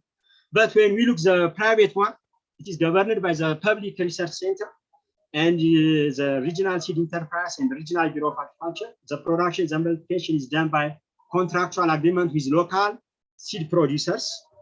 So they try to, engage different actors to produce the innovation. So these are some of the issues in the regime factor or in the governance aspect. And the other aspect is that of the niche development factor. I am rushing due to time actually. Almost all farmers participated in the farmers group discussion and argued or confirmed that they used P3812W variety because they expecting a considerable profit, and declining in yield and quality of the local or the national seed enterprise is an additional push factor for the utilization of P3812W. So there are no learning process here with respect to the development of P3812W, and there is no any network of factors in this case. So there is high uncertainty in the utilization of P3812W. Uncertainties, that means in terms of dependency on foreign seed. So the issue of seed sovereignty may affect the development of P3812W, even if it is the farmers' preferred. So if we compare them, there is high demand here. For example, for P3812W, there is high demand on the variety. Farmers are willing to utilize this innovation, but there is a shortage on the supply side. Farmers forced to search other means, just like black markets, that means. And there is no dedicated network of actors. As a result, the company lack power. And there is limited, or there is no learning process, or there is insufficient knowledge for production and multiplication. But when you look the BH540 or the public one, actually these varieties, they lack demand from the farmers, and farmers are not willing to use this one. But there are network of actors for this innovation. So this hampers the utilization of P3812W. And also there is a learning process among the local actors. That means local research institutes, universities, seed enterprise, and local seed producers, they engaged in the production and in the multiplication of the variety. So this is the niche level factors. I'm trying to compare the two varieties in this aspect. To conclude, this study tried to evaluate the innovation process of maize, particularly improved maize seed varieties in Ethiopia. The results showed that systemic failures in structural element and in function, that means in actors interaction, in missing of actors, in infrastructure, and this affects the function. For example, the function for entrepreneurial activity, the function for knowledge development, the function for market formation, highly affected by these all issues. The DuPont pioneer focused on the transfer of technology approach, but in a real sense, innovation process involves a complex interaction between farmer, between research agents, market, and other actors. So this affects the sustainability utilization of their innovation. Linkage and interaction between international actors at all levels are paramount important for sustainable innovation. The result also shows that policies and governance affect the sustainable development of P3812W. So to promote P3812W, the company and the Ministry of Agriculture at national level failed to follow the transition paths, rather they used the technology push approach. So this affects the utilization of the innovation. As a recommendation, I think I recommend to integrate all the structure and the function of the innovation system to develop context-appropriate innovations. And the other one, we need to design policies that create a space for actors' capability development, stimulate interaction among heterogeneous actors, and we need to prevent too weak or too strange institutions, ensure adequate quality of physical knowledge, financial infrastructure to perform system functions well. And also we need to promote knowledge development and resource mobilization with a network of policy makers. And property right is very important. So we need to develop property right for private seed breeders, both for local and also for foreigner private sector. Here, most of the time we focus on public-private, but I think it is better to have also private-public partnership. When in some cases, when the private dominating in terms of innovation, we need to talk about private-public partnership. And also we need to talk about private-private partnership. So these issues, I think, they are very important for innovation process. And for further study, we need to study the power dynamics of factors in the maize innovation process. And also we need to look the impact of these innovations on productivity and on smallholder farmers' income. Thank you very much. Thank you very much. Thank you very much, Daniel, for that great presentation. This presentation will be discussed by 3 discussants. We shall start off with Rajesh. I know most of us know Rajesh, who is the founder of this seminar series. He's also a development practitioner and a civil servant to the government of India, and a fellow of Shwani University Technology in South Africa. His interests are usually innovation systems and diffusion of agricultural technologies. I hand over to you, Rajesh. The floor is yours. Thank you, Lilian, and thank you, Daniel.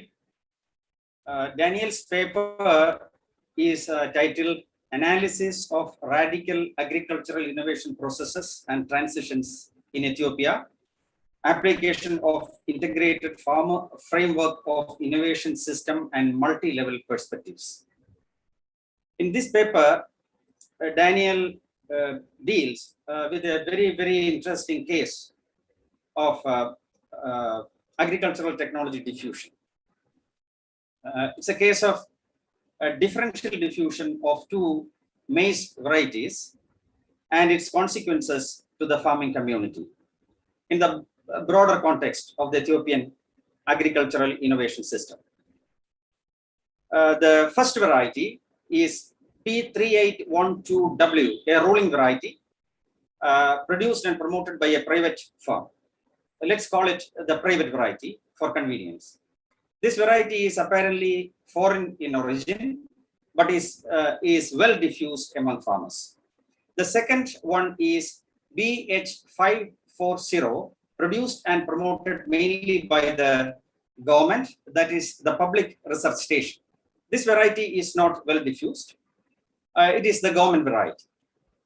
Daniel attempts to analyze the case using the twin framework of integrated framework of innovation system and multi-level perspectives, MLP, and employs a well-developed and rigorous and comprehensive analytical framework. So this is the strength of this paper. He concludes that systemic failures such as absence of key actors, limited capacity of existing actors, institutional problems, lack of interaction between actors, and inadequate infrastructure are the reasons for the phenomenon. To discuss this paper, I will use a standard reviewer's template for convenience. My comments will be against the 8 objectives that were set for the IS-102 series, that is broadly to help early career scholars to understand how to apply the IS theory in research. I am basing on Daniel's original paper. I see that Daniel has progressed much in the presentation. So many of these questions that I raise is already answered by Daniel. Nevertheless, from the paper side, I continue with my review. The first question is whether there is a clear explication of the research questions. Daniel states that the study tried to answer how maize agricultural innovations emerged, disseminated, and changed socio-technical regimes. And his objective is apparently to apply this framework in the context of maize innovations to identify systemic problems that hinder the development and dissemination of radical agricultural innovations. However, as one reads on, it becomes clear that the actual question addressed rather implicitly in the paper is why the government variety has not diffused well, or how the private variety overtook it. Daniel produced this paper out of a PhD thesis. The big research question that he has mentioned is that of the thesis. I feel the research questions for this paper may have been a little more specific.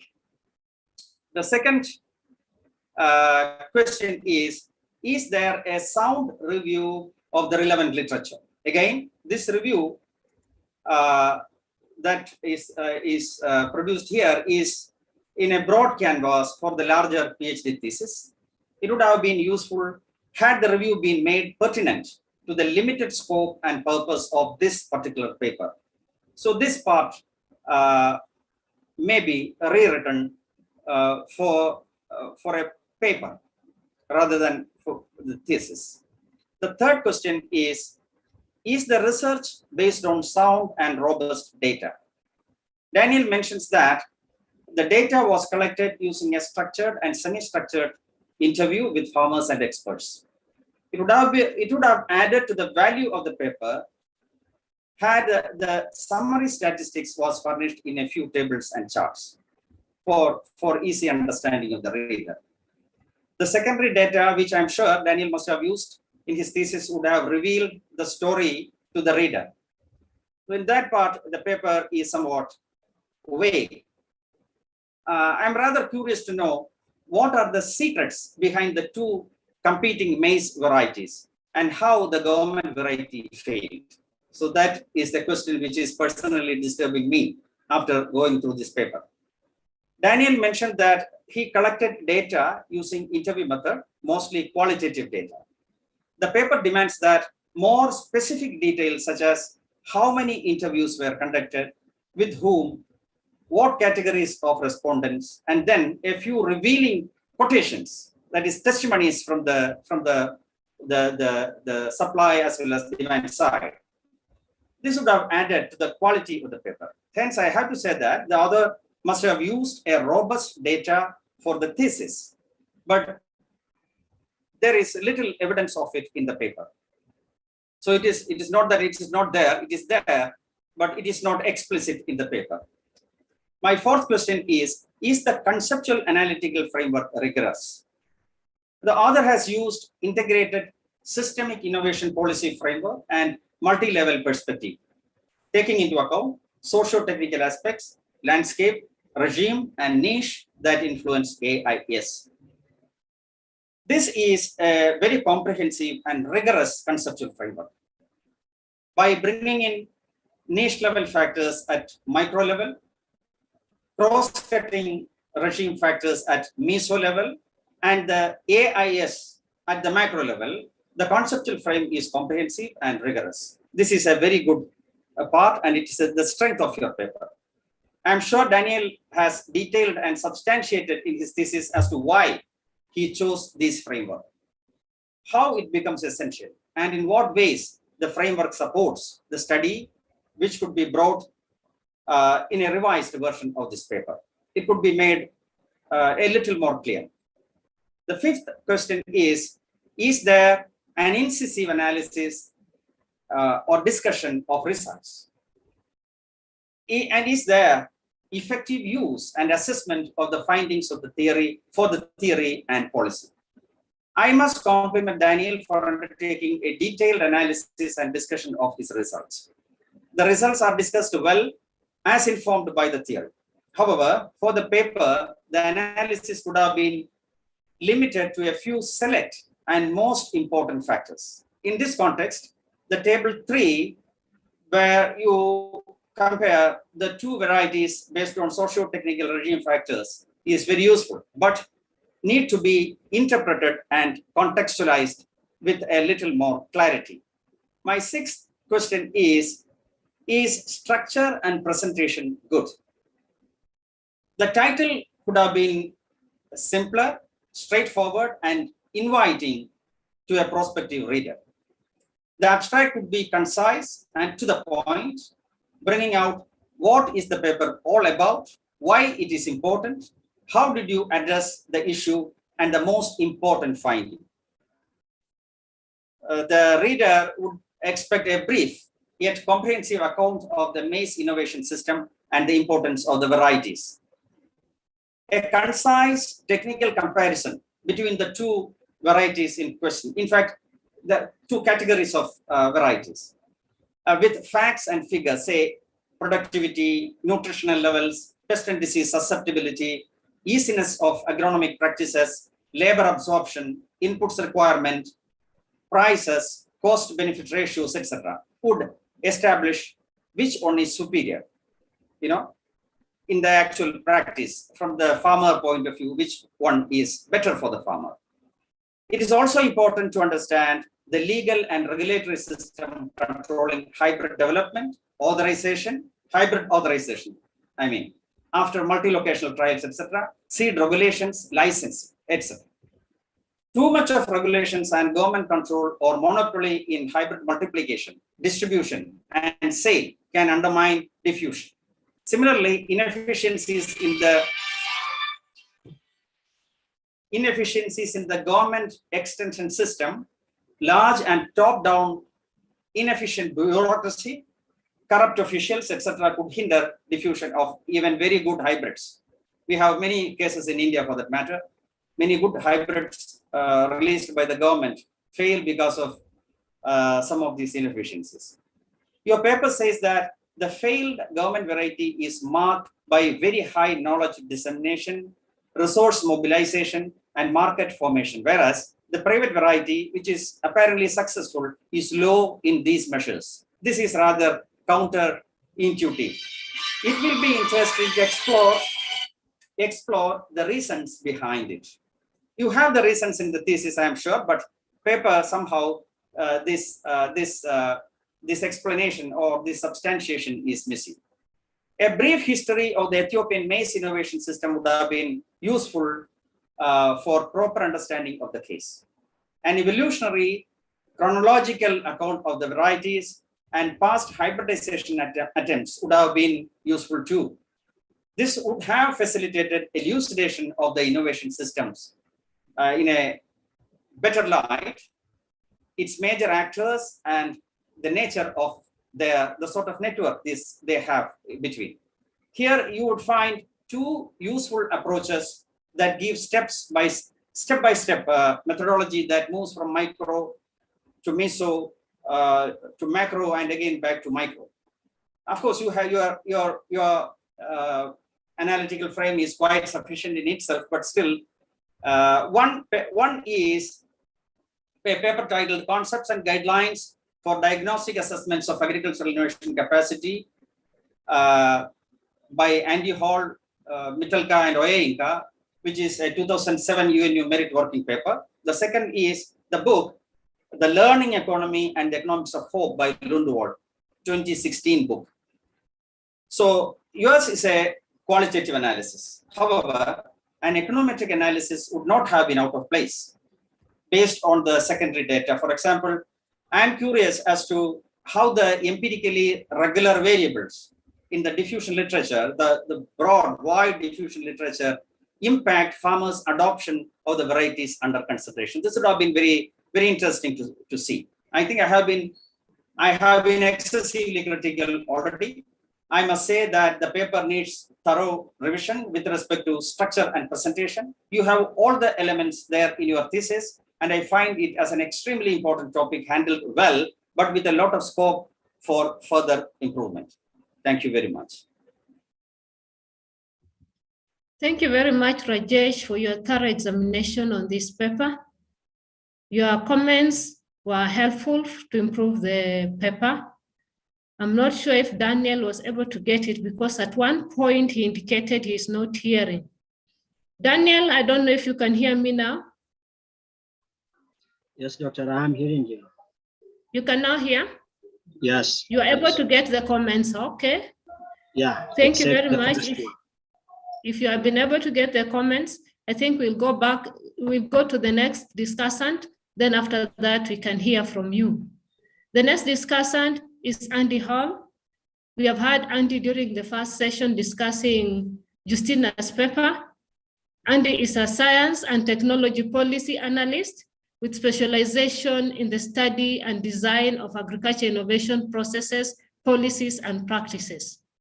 Andy did pioneering research on the nature and performance of agriculture innovation systems.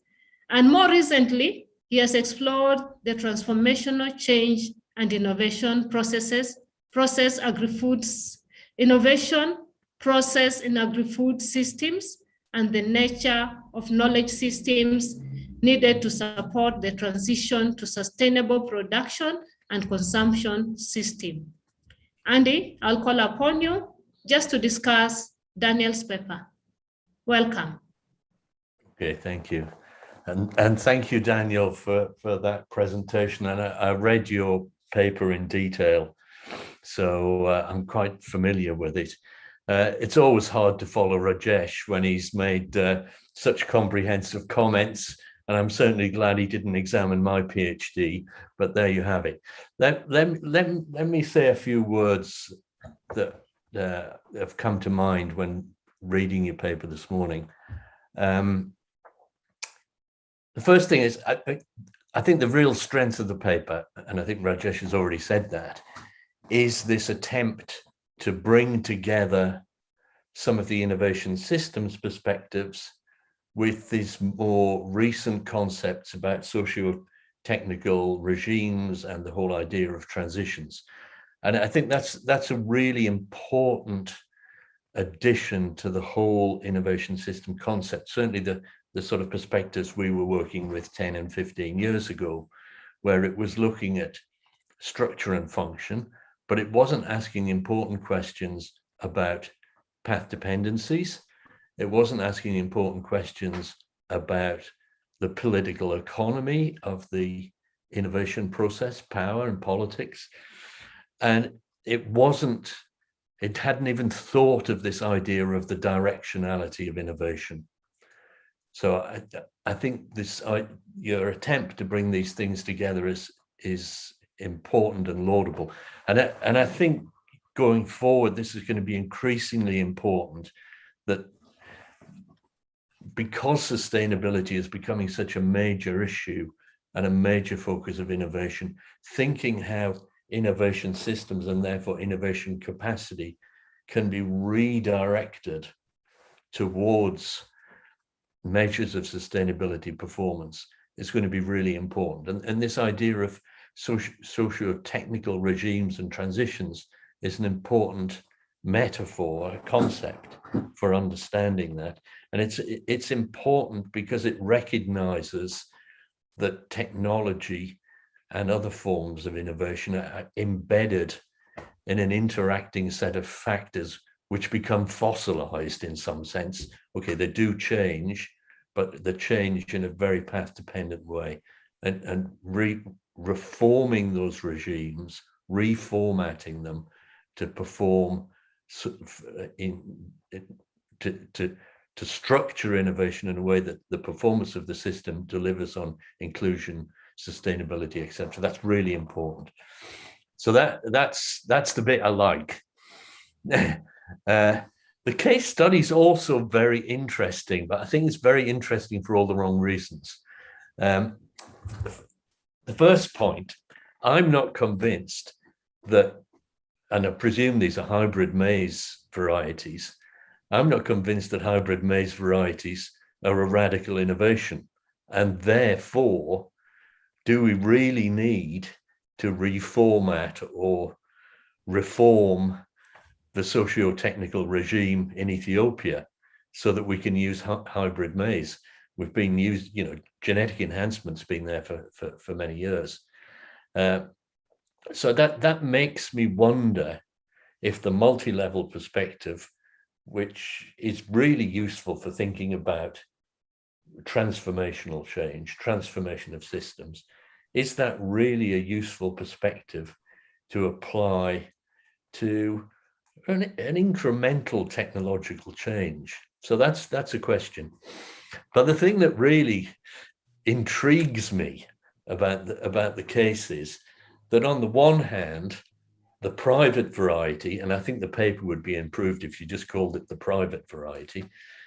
The private variety, even though the analysis of the innovation system around it is pretty weak from an innovation systems perspective, the end result is that farmers are adopting this thing. They love it and they can't get enough of it. They're going on the black market.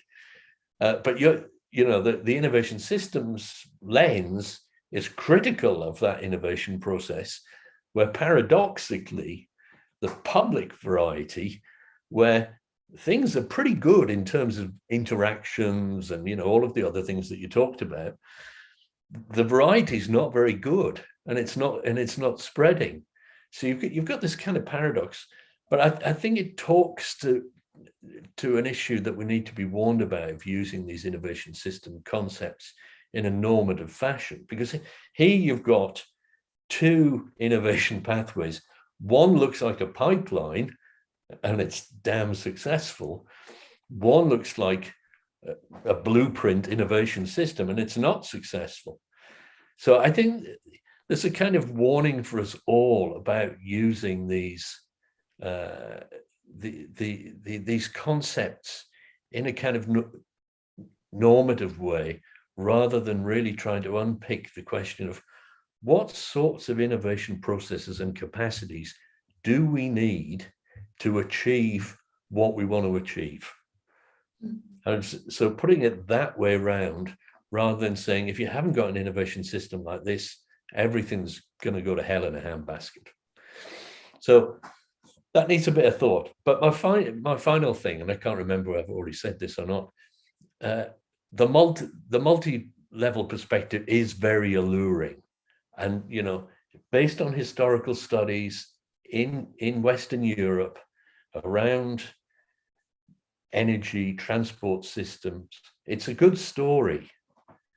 But does that framework read over into a different socio-economic and cultural context like Ethiopia, or even here in Australia, when I'm not convinced that it's fit for purpose? So I think that's really something that's worth some reflection. Does this framing really work for these sorts of contexts? And if it doesn't, how do we need to adapt it? So I'll leave it there. I know you've had a lot of comments, but I think you've done some really good work, and it's always important to do this empirical work that you've done. The conceptual work's good, but the empirical work's always going to be important in this field. Thanks. Thank you, Andrew, for those comments. Even after speaking after Rajesh, you still had something more to add. I know Daniel is taking note of that, and you'll have several issues to reflect on. As we continue, we'll call upon Judith. Something that I need to add on Judith's introduction: Judith is a great broker, is great at brokering partnerships, identifying opportunities, and fanning a spark into a blazing fire. Great woman. She has done much in strengthening North-South and South-South collaboration on science, technology, and innovation for agriculture and rural development. Judith, the floor is there for you. Welcome. Thank you very much, Lilian. And I am so happy that I am going after Rajesh and Andy, because they have captured essentially some of my main points. And I just wanted to reiterate some things and just add something new. I don't know if it's going to be new, but I agree with Rajesh in terms of the issue of the structure and also the repetition. And when we come to the theoretical framework linking the multi-level perspective, transitions, and innovation systems, I think more work could have been done. And I had to read that paper several times to get at the meat of what Daniel wanted us to get. And therefore I landed on the conceptual framework. And I thought, well, yeah, this adds some value.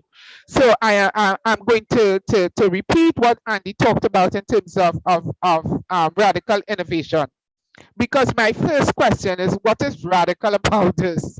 You know, and I would like Daniel to reflect on that. So the fact that we've all made the same comment, I think he needs to look at it again. And then in terms of the conceptual framework, looking at the, what you call it, the multi-level factors, what he only identified power under the niche. But then in his presentation today, he talked about power dynamics. So I thought that he needed to look at this whole issue of power are you hearing me? Yes, we can Lilian? hear you, Judith. Yes, Yes, we can hear you. Yeah, he needs to look, rethink the whole issue of the power relations in all levels. And then look at that diagram, the conceptual framework, because you have the arrows going from north to south. I wanted them to show it, and then the regime where he only identifies the government as going to the right. So I thought that was one of the other things. And then the interesting issue which Andy and Rajesh have also raised is the fact that the private sector imported technology has an infrastructure to make it work, which is also the link with USAID and the link with the government extension. So they have already carved out their opportunity within this maize domain in Ethiopia, while the national system is playing catch up, but maybe not really looking at what the farmers really want to grow. So I just wanted to focus on those issues. Andy and Rajesh have brought it. I really appreciated Rajesh's in-depth. Yeah, losing you, Judith, you're breaking. Okay, sorry. I said I just wanted to reiterate those issues about the niche, the radical. Hello, hello, hello. The niche. Not clear. The Maybe radical. you can try again. Radical innovation. That's right. Yeah. So niche, the whole issue, because multi-level perspective is already complex. Innovation system issues are also complex, and trying to merge them, you need to make sure that you have a thorough appreciation of both. Make sure that the power dynamics cuts across all three levels in the conceptual framework. Revisit the concept of radical innovation. Rephrase the issue of public and private seeds access, especially from the international donor perspective, because USAID is also playing a role there. And I think that if Daniel looks at some of these issues again, and I came across a good paper which I'm going to send to him, looking at whole multi-level perspective in agri-food systems, and it was a whole meta-analysis of all that has been produced. So thanks. Thank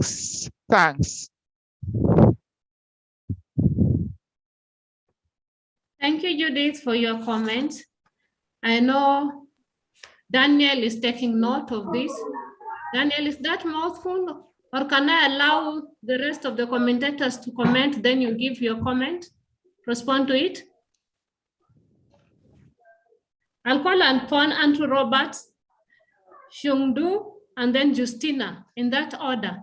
Just to give your comment, just a minute each, then we hear the response from Daniel. Well, thank you, Danielle. I echo the strengths on your effort. I also tried something like this. It's quite complicated. I wanted to ask the question of, could you talk about the dynamics of the niches, or is there really a niche that that is going to interrupt, that is going to change the dynamics of the regime? Or, as Andy suggested, maybe we just see incremental innovations and there's not really a transformative niche happening. So that would be my question, if you could talk about that. Shingdu, then Justina. Me? Okay. For my comments, except for my two questions, my another concern for Daniel is whether you consider the different types of the household. I mean, for the youth farmers, maybe they more likely to engage in the social technical innovation activities.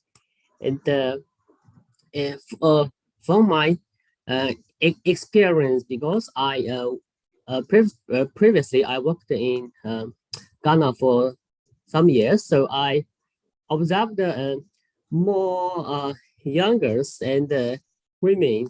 They likely to do some creative activities, such as they have high proportion in business. So do you consider different age groups in your social or technical innovation activities? I think that is very important, very key important, because these two special groups can increase the so-called agricultural resilience in today's context. Thank you.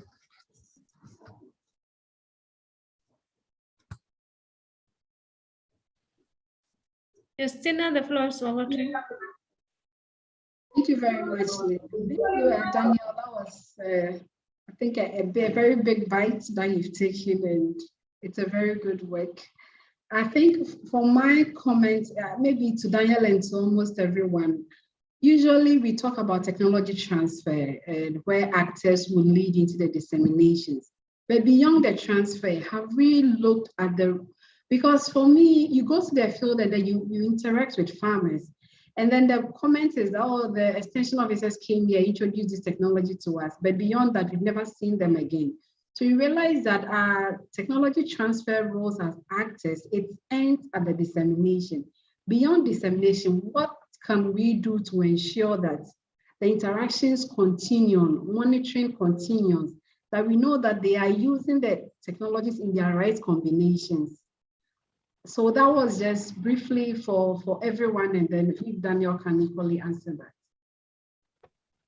Thank you, Justina. Daniel, some are points of reflection, some are few questions we can all reflect or what you can respond to. I don't know if you have any response to this or you need time to reflect on them.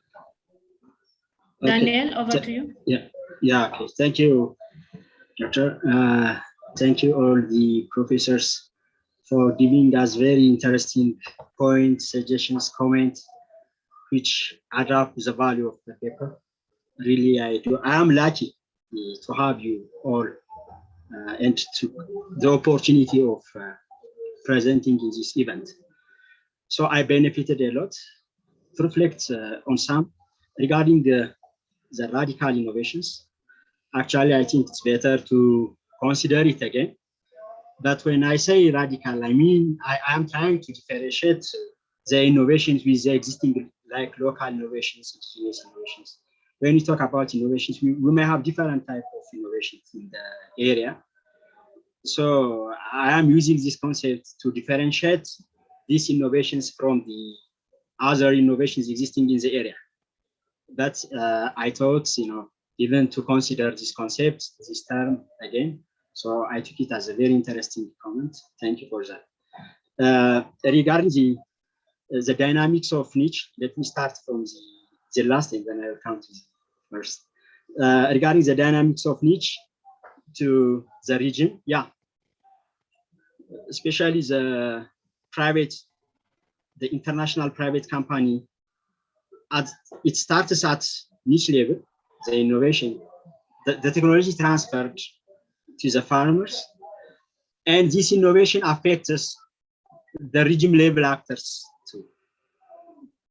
So really, it do have a dynamic effect. The niche do have a dynamic effect on the socio-technical regime.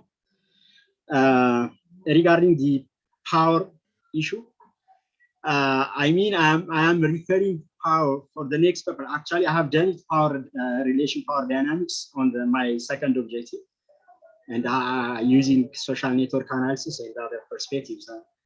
So I am using as an introduction from this paper to the next paper as an introductory. But I have already done the interactions and the power relations within the innovation system in that area. And the other one is the very interesting concept again, which is raised by Andy. Farmers, the paradox, that means farmers they needed, but the innovation system is poor. And the innovation system, that means active interaction, the like is good, but the technology are failed. Here, the concept of transition or the concept of sustainability transition can fill the gap, you know. Localization is very important. Localization of agriculture, localization of technologies. So we are talking on that. We may be effective in innovations, but sustainability matters. But the local actors, they interact, that these innovations may grow gradually, you know. So such kind of implications may be there, but the finding is the paradox triggers me also. As far as Dr. Rajesh comments, really I took it all the comments raised by Dr.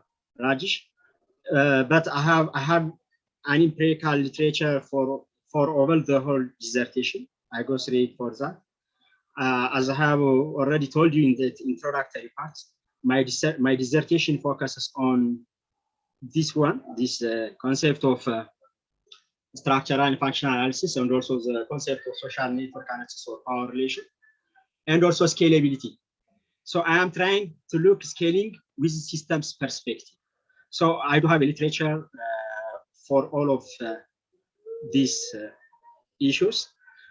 But since we are new on this topic, and even so we can, gradually develop this concept to that extent.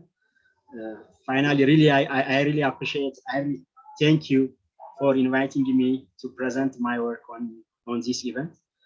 And I really appreciate for the discussants. They took their time to read this very, very zero draft paper and they comment on that. Really, thank you. This is what I am. And I will took all the comments for my next step. Thank you very much. Thank you, Africa. Thank you, Global Leaks. Thank you. Yeah, thank you. Thank you, Daniel. I just wish to confirm Ms. Rasmus is still in to make the announcement before I open questions to the rest of the people. Rasmus is here, and Rasmus also has a comment to make. Yeah, he has a comment. Maybe he can make his announcement. Then we make comments as I invite the other members also to give their comments.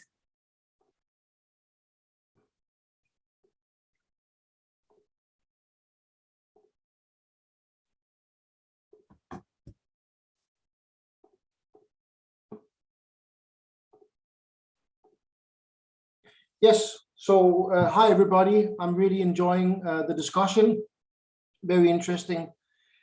So I'm here on behalf of the GlobalX Scientific Board, just to make a very short announcement. And this is about this Chris Freeman centenary essay competition. And it's organized jointly between the Chris Freeman Trust and GlobalX. And basically the purpose of this is to spread the knowledge about Chris Freeman's work, get people to work with his ideas, and see how they apply to present day issues and problems. And Carlota Perez and others, they are working on a Chris Freeman reader, so collecting his different works in different areas.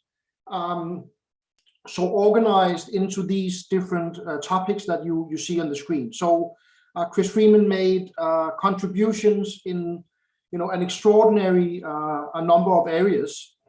So the themes here are development, growth, systems of innovation, long waves, science policy, science, society, nature, and innovation management.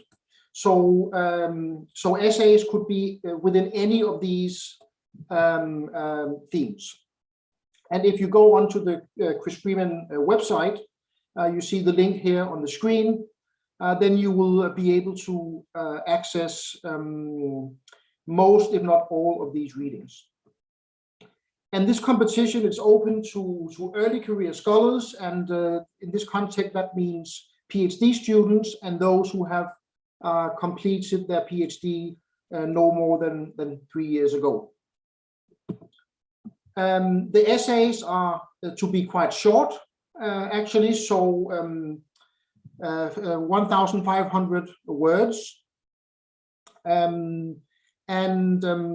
There will be an evaluation committee looking through these essays, and there will be prizes. There will be one for the overall best essay, and there will be prizes for the essays within each of these themes that I just mentioned. With the amount, the prize amounts here also on the screen: £400 for the overall winning essay, and £100 for those that are found to be the best within each of these themes. So the deadline is not too far into the future. It's the 31st of March. But as I mentioned, you know, these essays are to be quite short. So you will there should be time to do this. There will be an evaluation committee looking. There's some echo here. So there will be further information about some of the evaluation criteria and so on as we go along. But already now, if I can change the slide, you can go onto the GlobalX website, visit this link here. I will also paste it in the chat. And here you can find most of the details of this essay competition. So that was the quick announcement from my side. If there's any questions in this respect, please do ask them now, but I'll paste the links into the chat. So thank you very much, and looking forward to receiving a lot of interesting essays. And by the way, if you get a chance to diffuse this information, please do so. Let your colleagues and friends know about this. Thanks. Thank you, Rasmus. You can go ahead and ask your question to the presenters. Yes, well, it was to Daniel. I really enjoyed this presentation. Very interesting, and I agree with, I think, all the comments that were made here. I think it's particularly important. I would find it very interesting to hear more about this point that Andrew Hall raised. You know, to what extent can you actually transfer this kind of TIS framework with the functions that has been developed in a Dutch context and with specific sectors in mind, not least renewables? So what happens when you take that kind of framework and transfer it to the Ethiopian context? To what extent is it applicable, and so on? And I think, you know, these issues about, you know, bottom-up kind of work, you know, looking at what's on the ground and then see what framework is relevant rather than starting with this frame. I think these issues are quite important to have some upfront discussion about this.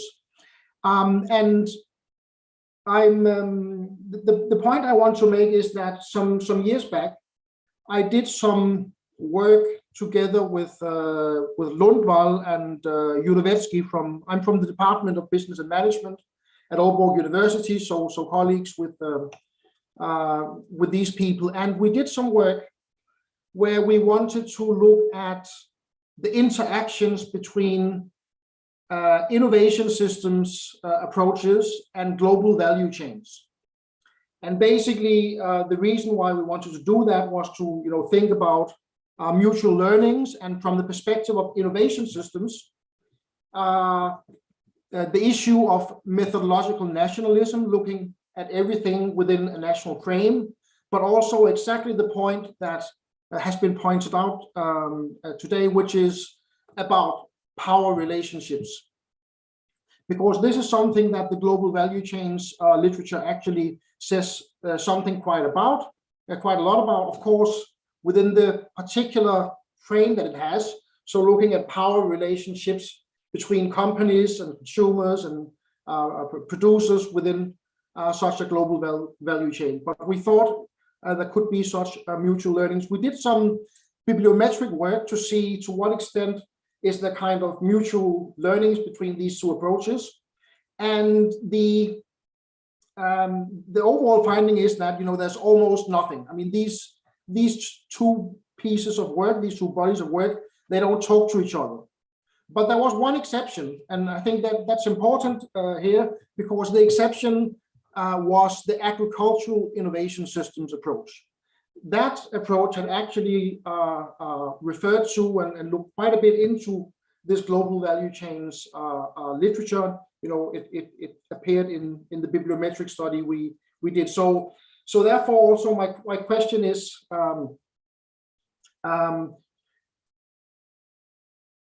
before the question, I mean, I think what you have pointed out in your presentation is that these power relationships do matter, and the role of the multinationals in particular is important. I think the GVC approach could look into that. But the question is really, to what extent are you able to capture these power dynamics with this combination of the agricultural innovation systems and the social technical systems with the MLP elements and all of that? Does it capture it, the element of corporate power? Thanks a lot. Thank you, Rasmus, for your comment. Just as Daniel reflects on that, I think you may need to give a response at the end. Judith also has said that you look at how power relations is presented in the niche level factors only in the conceptual framework diagram. So you'll have to look at your conceptual framework diagram also and see how the power relations is presented. Before you give your comment, I'll call upon Emmanuel, Jane, just to highlight your question so that Daniel can respond. Lilian, 1 second. Professor Mamo wants to ask something after Emmanuel. Professor That's Mamo, fine.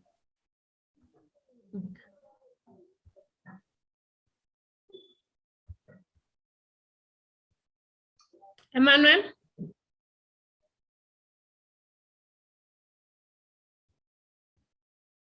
Let's have Professor Mamo. So yes, thank you very much. I'm sorry I was not able to listen to all the lectures because I had other other urgent demands, but I came later. But what I noticed from the presentation is there's one thing missing.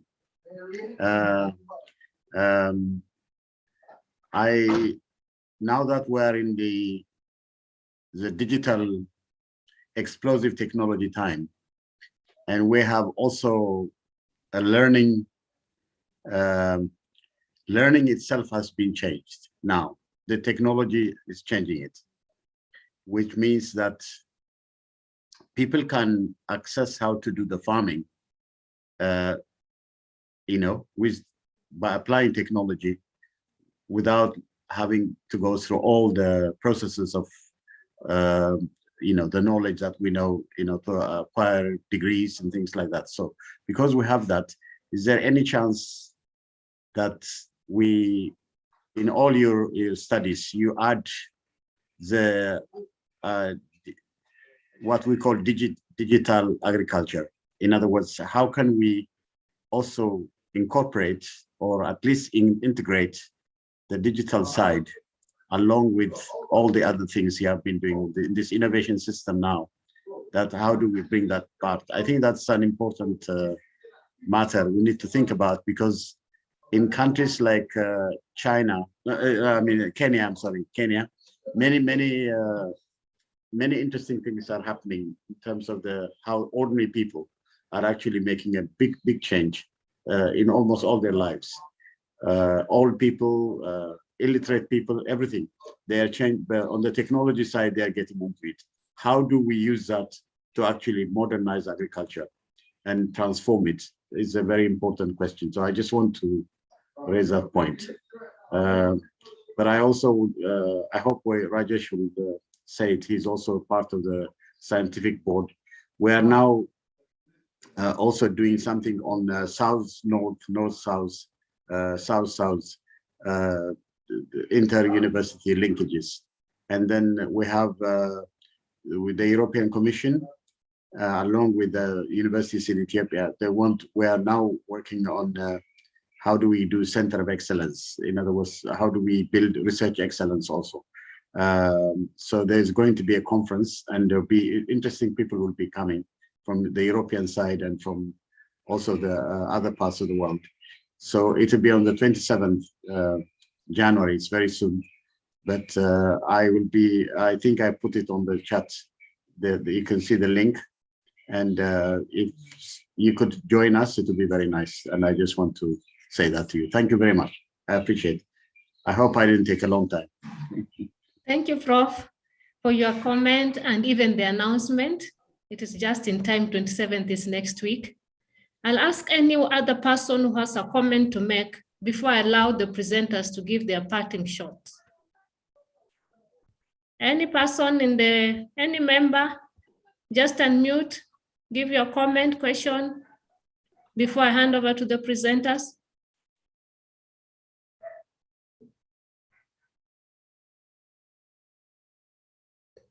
Silence means content. Okay. I'll call upon Daniel just to give you a parting shot. Then Justine, Rajesh, Andy, and finally we'll clear with Judith.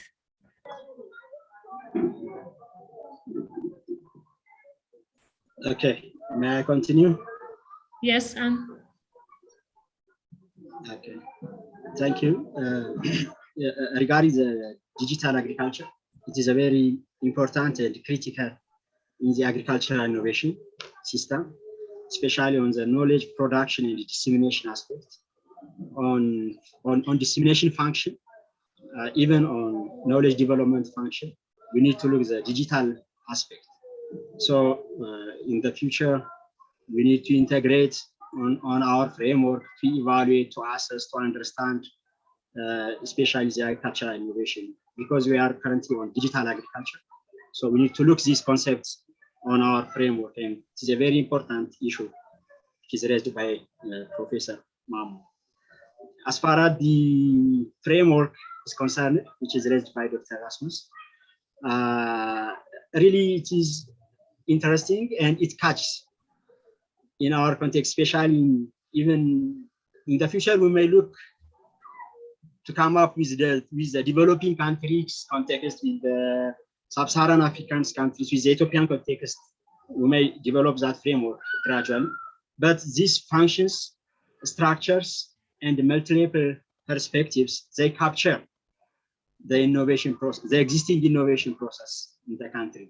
So farmers are using innovation, they are utilizing that, but after some period of time, these innovations disappear. That means they do have demand on the farmer side, but there is a shortage on the supply side, especially for the very needy innovations. For this reason, we need to study, we need to understand, and also we need to evaluate overall innovation system or overall innovation process using the system functions, the structures, and even the socio-technical transitions. So this framework captures well. This is what I have as a reflection. Thank you very much. Thank you, Daniel. Justina, the floor is over to you. Thank you very much. I would like to reiterate my appreciation to the organizers for inviting me to speak today. It's quite a good privilege for me and to learn from all the senior scholars and colleagues here. So in terms of reflections, I also would like to pick from Professor Mamo's final comment on digitalization. So you realize that in my work, I also highlighted the role of digitalization because consistently you realize that the adopting households who adopted digital innovations were consistently having improved welfare outcomes. So I think digitalization is indeed a way to go for agricultural sector, and also government should prioritize. But one thing that I think we also need to take note is the inherent inequality that digitalization can also pose to our farmers, especially our smallholder farmers. When we fully digitalize our sector, you see the commercial farmers will be at the winning side, especially the sophisticated kind of digitalization. Then it's more or less still widening the inequality among smallholder farmers and then also a commercial farmers. So in a way to push for digitalization, we need to also understand these inherent characteristics that can widen the inequality amongst our farmers. So yeah, going forward, I'll still reiterate, if we want interventions that will improve or reduce poverty, we need to target food security amongst our farmers. So thank you very much, and I've learned a lot today as well. Thank you, Justina. Rajesh, over to you. Yeah, this is the last seminar in the Innovation Systems 102 series. Our first series has been on the theory, the basic theory of innovation systems, and the second one, the one which is ending today, it was about the practical application. So we are ending the series today. We are thinking about a final session combining the marking the end of both 101 and 102, and which will be announced very soon. This event has been particularly important in many respects. One, because it has dealt fully with agricultural innovation systems. So when we gave out a call for papers, we did not receive any paper on agriculture. There were several papers on industrial technologies, but we had difficulty in getting papers. We went for a second round of call, none. And then finally we had to depend upon GlobalX to get 2 papers submitted to GlobalX conference. So GlobalX scientific board has been kind enough to send us 2 papers, recommend 2 papers. Justina's paper has won the best paper award of the just concluded GlobalX conference. That's an excellent paper. And Daniel's paper is very special that it is,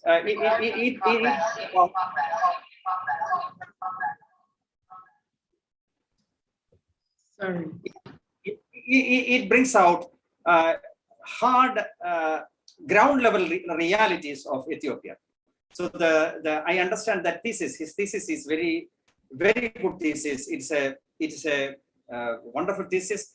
I have used the loopholes in his paper as a material of instruction to our audience, early career researchers. I am extremely sorry, Daniel. I have been severely critical on the paper, but that doesn't matter. That the paper is low in quality. It is an excellent paper, especially with reference to its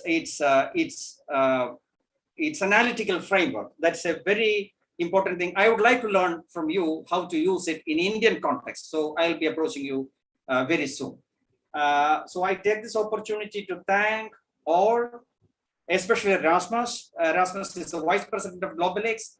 The presence of Rasmus in this forum has actually enhanced the importance of this forum. So we will see more of Rasmus in coming days, and also more of the GlobalX scientific board. So thank you, Rasmus. Thank you, Andrew. It is a fortune to have Andrew. Andrew, in Australia, it is past midnight now. Andrew has to go and sleep. I consider him as one of the founding fathers of agricultural innovation systems.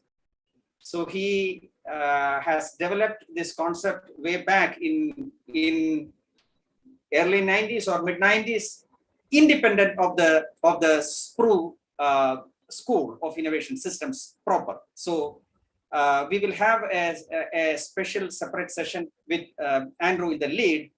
We will try to approach Andrew and try to persuade Andrew with the support of all of you to come and host, present a paper, exclusive paper. Judith has been a very consistent, very strong supporter of all our events. She is a regular participant and she is a great support. Professor Mamo has been, right from the beginning, she has been a great support. So I take this opportunity to thank all who are present here, and thank you very much.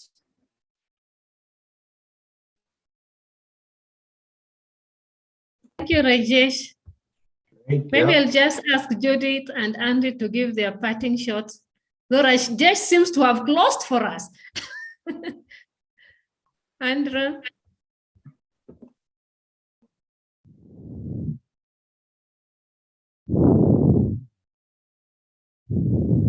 Yes, Judith. Okay.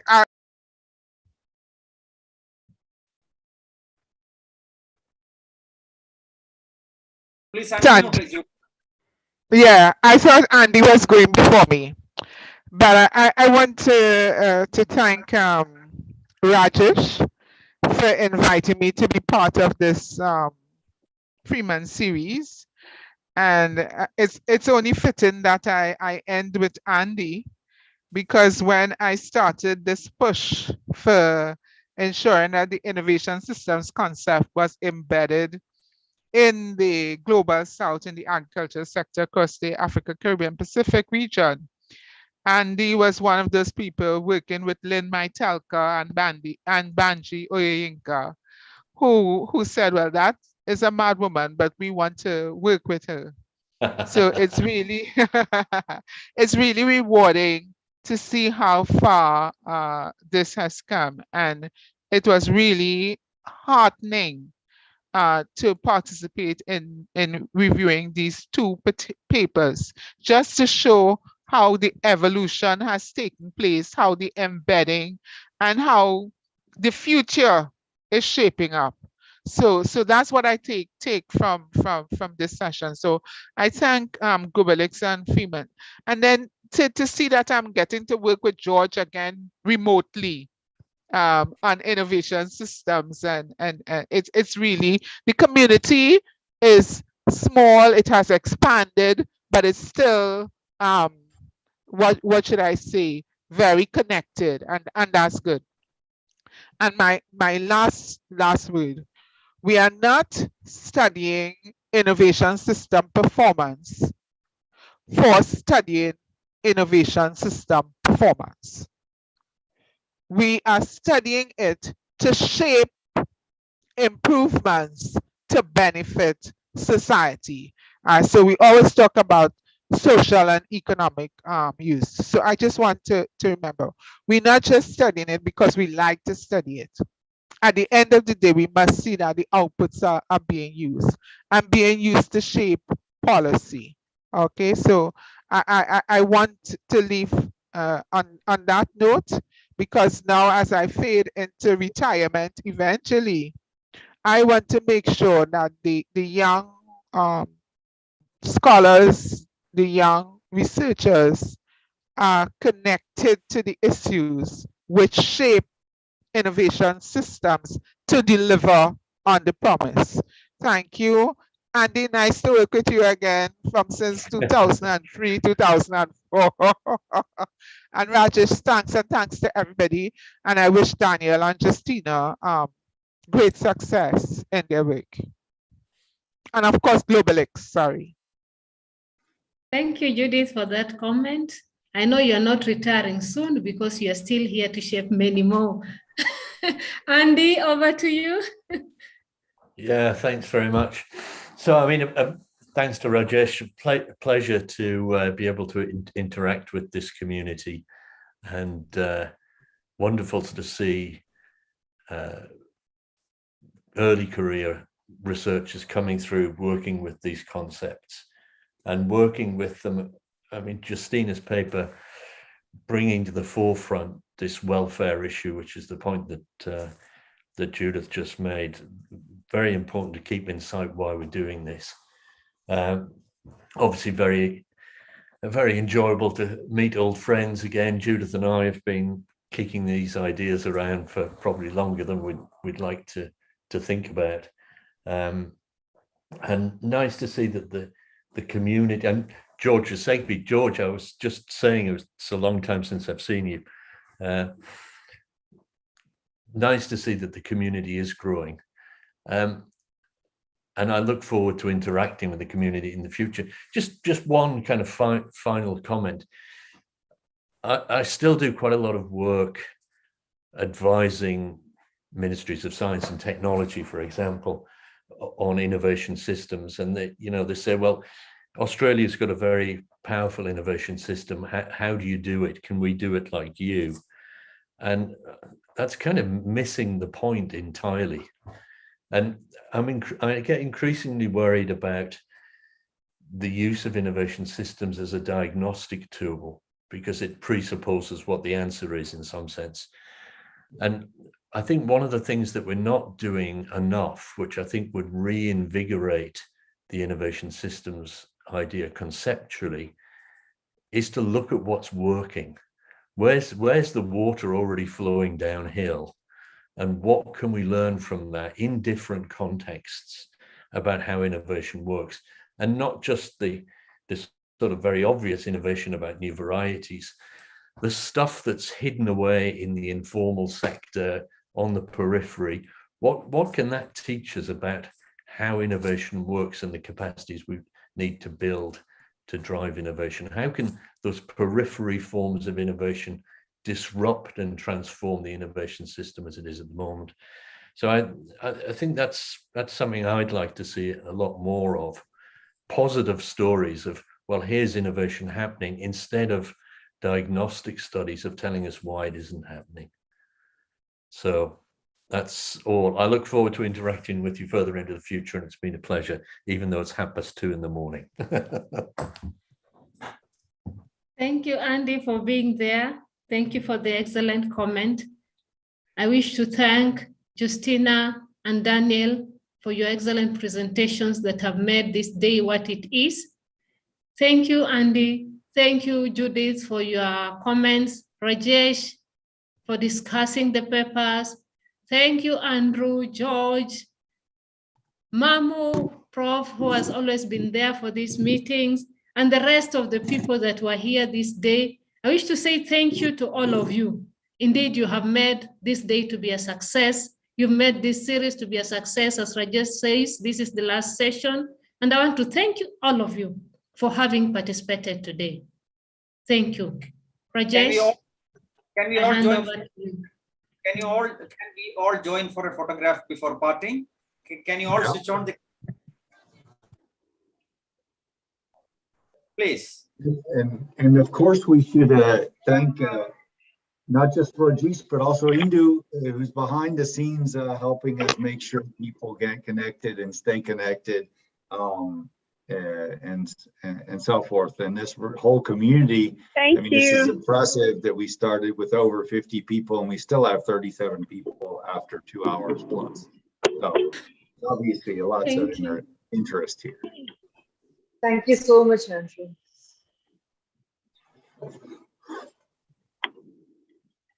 Thank you very much. Thank you all. Thanks for all lessons. Bye-bye. Thank you very much. Bye. Bye. Can we have a few more cameras on? Is it possible? Please. Bye. Thank you so much. Thank you so much, everyone. Espera un cachito ahora. Bye. Salam, Danane. Daniel, Danane. Bye. Daniel, no.